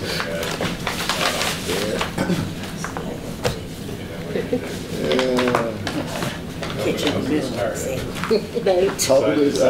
Come back to the Midwest. How old is he? 21. Oh, Oh, you must you won't say see him for goodbye. a while. You won't see him for a while. Don't tell me that. But you know, your daughters. Hey, Ms. Jones, we're ready. Oh, I didn't see her come back. Okay. Thank you for calling my attention because I didn't see her. All right. You want to have a discussion on the firms? You want?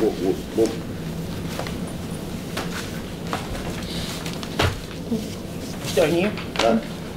Mr. Brown. No, I was just saying that you know, it's too bad we couldn't create our own firm, because there was individuals on each of those firms that I really liked, that if we could kind of, you know, Put them together, huh? Put them together and make a different firm, it would be nice.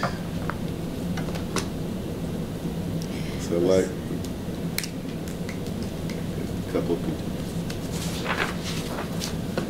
Okay, so do you want to rank? How do you want to proceed? Well, we're going to, when we get ready to vote, Susan will pass out a... So you just want conversation? Yes, conversation for okay. now. Starting at the first, HYA was first. I liked their presentation. I'm looking for my notes on them. Okay.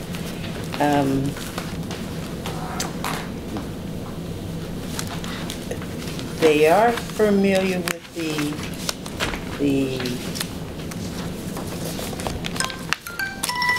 region.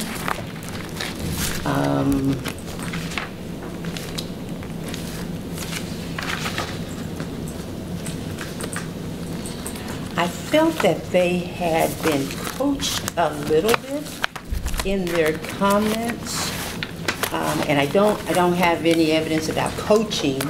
Just saying that. I mean, I'm just sensitive that, you know, the alluding to if there's tension between the board and the new person, then that's something that needs to be addressed, which is real. They had a very clear process, so you know that, and they have experience. They provided the person for Blue Valley. However, I think he came from Linwood, didn't he, get Ray? Yeah, he wasn't national. So while we were looking for national, I still heard local coming through. The second group was who? KSB. KASB. Oh, yeah. By their own definition, they, in my opinion, are too limited.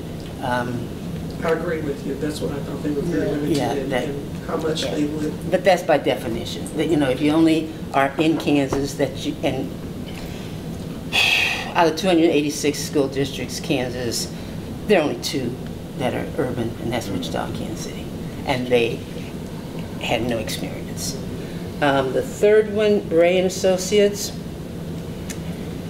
With all respect, I felt offended by them sending Dr. Rush when, and maybe just his approach by, if you say Kansas City barbecue, I'm supposed to perk up. But those buzzwords came through with Ray and Associates for me. And the last one, they seemed more, while they honestly did not have a lot of experience in superintendents, seemed very in tune with, still that person needs to know total. So I reserve the right then to comment as we go around. You all may raise some more thoughts. So thank you. I like KSAB's price, the services that they provide, which some we already have access to. Why they may not themselves branch out nationally, they have 40 affiliates, other school board associations, which is the same thing that these other companies have when they say they have associates in different locations. They, KSAB knows very well what's going on in the state of Kansas, what qualities we need in a superintendent, besides what we will pick. But they have experience within the state but they also can draw from other states, 40 other groups. Ray and Associates, I have spoken with a couple of people that have been recruited by them because I wanted to get the interaction between them and the people they recruit, not just the people they work for. And those people told me that they're very, very upfront with what the requirements of the position are. They treat them very well, but they don't sugarcoat anything. And they will not put them in a search that they don't feel they're qualified for. So I liked hearing the other side. They worked with Lawrence, who just recently hired a superintendent. They have a long history. So those would be my top two.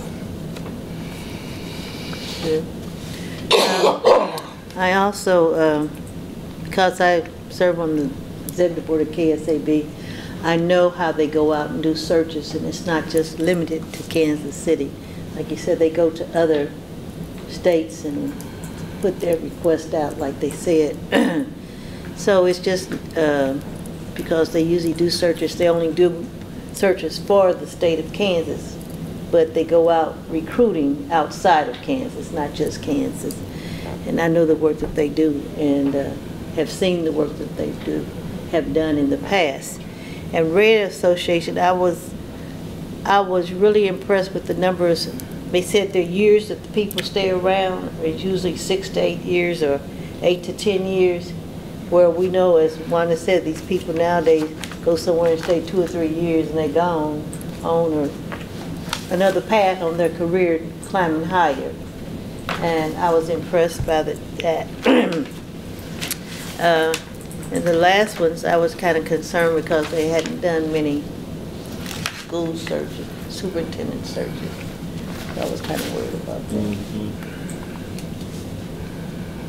Okay. My top two would be Ray and Associates and HYA. I really wasn't impressed with KASB. I still say they're limited. I don't see the diversity. Most of the district they work with are predominantly white, and I think we need diversity, and that's crucial.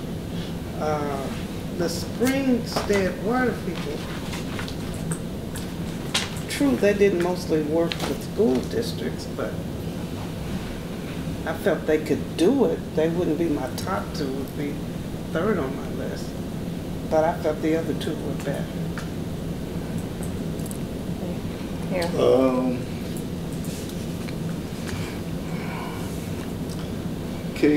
KASB, too limited. I don't think they really had the I don't know if they really could address the needs of the school district. I don't think they have. They've done a lot of work in Kansas. They worked in Wichita. They really didn't do anything in Wichita. They had the Wichita ended up going with an internal candidate they hired. So they really didn't. They were not responsible for the hiring of that candidate. I just didn't feel that comfortable with them. My top two, Ray and Associates, I like. I thought he spoke with a lot of passion, and he talked about some issues that are very important to me relative to addressing the needs of the students and their need for, some kind of somebody who could really communicate with them, and I think a diverse approach to identifying a candidate is what is really needed. Springstead Waters, I was really impressed with them, specifically the TTI assessment, in terms of identifying a candidate's strengths and also their weaknesses, and being able to kind of, whether there was a word they used, how they go about vetting to identify a candidate that has the needs that we, the board, identify in our profiling. So Ray and Associates would be one, and my second would be Springstead Waters. Well, when I got here and I had read a lot of the information, my first choice was KSAB, but in listening to them, I think they're very limited and don't really have enough experience to be able to handle this urban district. I also looked at Springstead Waters, and I looked at the financial package overall, and I was just ready to hear what they were going to say throughout the entire group so that I could make a decision. After you asked the question to Springstead Waters, they're business oriented, and I think there's a disconnect with wanting to work with children and as far as doing what is best for kids in that. Business-wise, yes, they probably would make a good selection choice. And then Ray and Associates, I was impressed by the fact that he stood at his desk, stood at the table back there and gave his delivery. There were some things that he said that were very strong, and because of the experience of the company, I think that would be a good choice also. And HYA, I was very impressed with them when they first came in because they were very direct in what they could do in expressing how they were going to bring about the changes that we needed to do in order for us to be able to get a candidate as a school district. So I'm still swaying between the choices. Okay. Yeah. I'm ready to vote. I'm ready for a vote. You want to do the paper, Winston? Yes.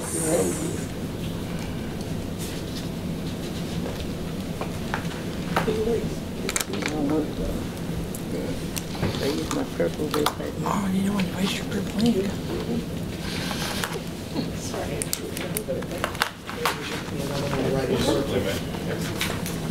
Now, we're just choosing one? Just choose one. Just choose one. If there's 4 votes for one candidate, then that person, or 4 or more for one, then that's the selection. If there are less than 4, then you vote again. But you'll know for the first vote what the numbers look like.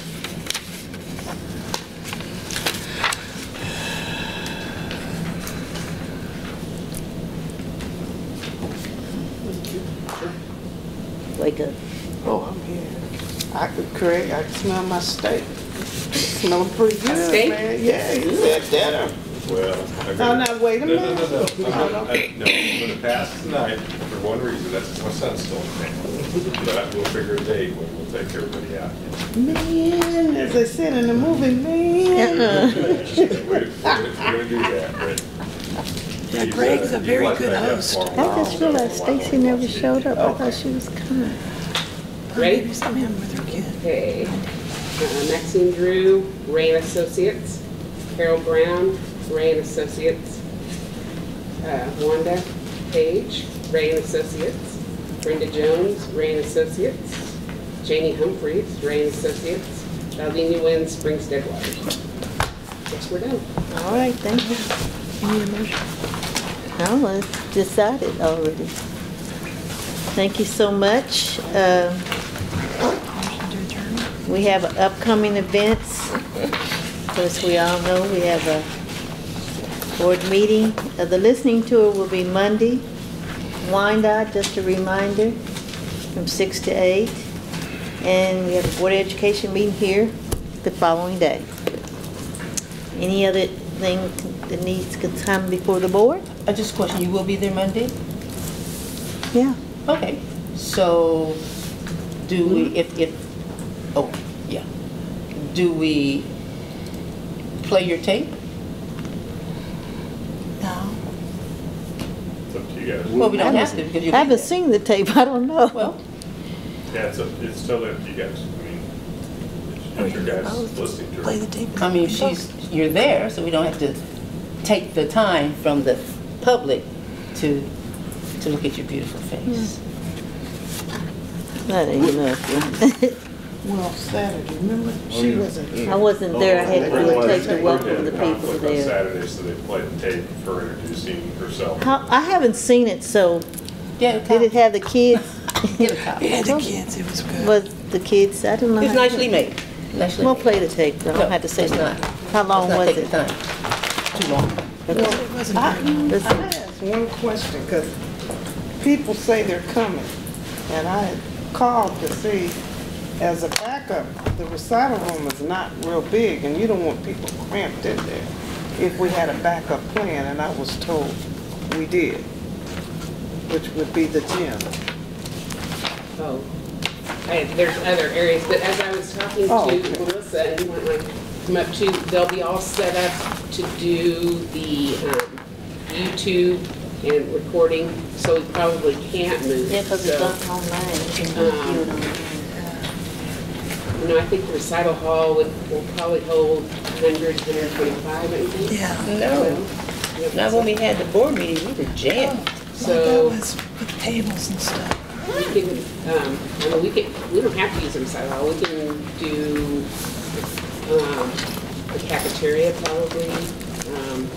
What's it look like? One. This big. What about the seating in the cafeteria? Will they put up chairs? Well, yeah. Okay. Yeah, we set up like you did with the, you guys that had the head table and the chairs. I think I need to probably check with the technology folks, just to make sure that that'll work, because Okay. I know they did go and they looked at the spaces, and so they figured out which spaces would work best. And so they decided on the recital hall. I think what we should remember too is that it won't necessarily be set up like with your normal board meetings. That was usually like a round table type of thing.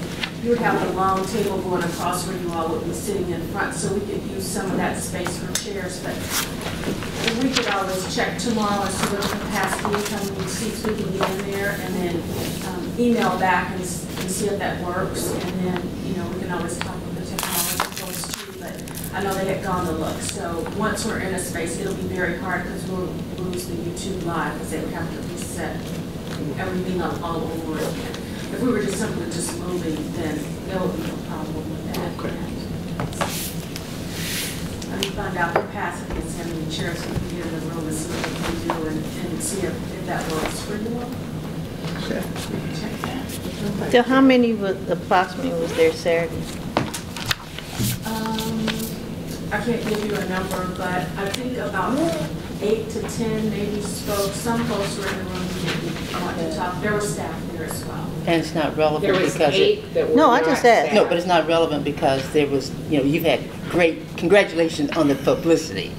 That's great. We're working hard. Yeah. We're still doing it. We're gonna keep pushing and pushing and pushing. I mean, literally, not that it wasn't advertised, but for all practical purposes, you could say it wasn't advertised. So, We still had, we certainly, that was such a quick turnaround, I would say, and this happened more time. Yeah, Pushing it out and pushing it out. it's pushing very it out. nice. I think, and then the radio station offering to. Yeah, the kids told me. very We're nice. certainly trying and we'll continue to try. Oh, you doing? The MetNet on cable, Yes, you know, you could advertise different things on there. Have you checked with them? yes. Okay. But thank you for all you're doing. We appreciate it. It's nice. We're working And hard. looking forward even more for Washington and Central Yes. Office. Yes. I take a motion to adjourn? Second. No, I said I'll take a motion. Oh, okay, I make a motion. I second. Motion's been made and second to adjourn. So, Thank you. okay.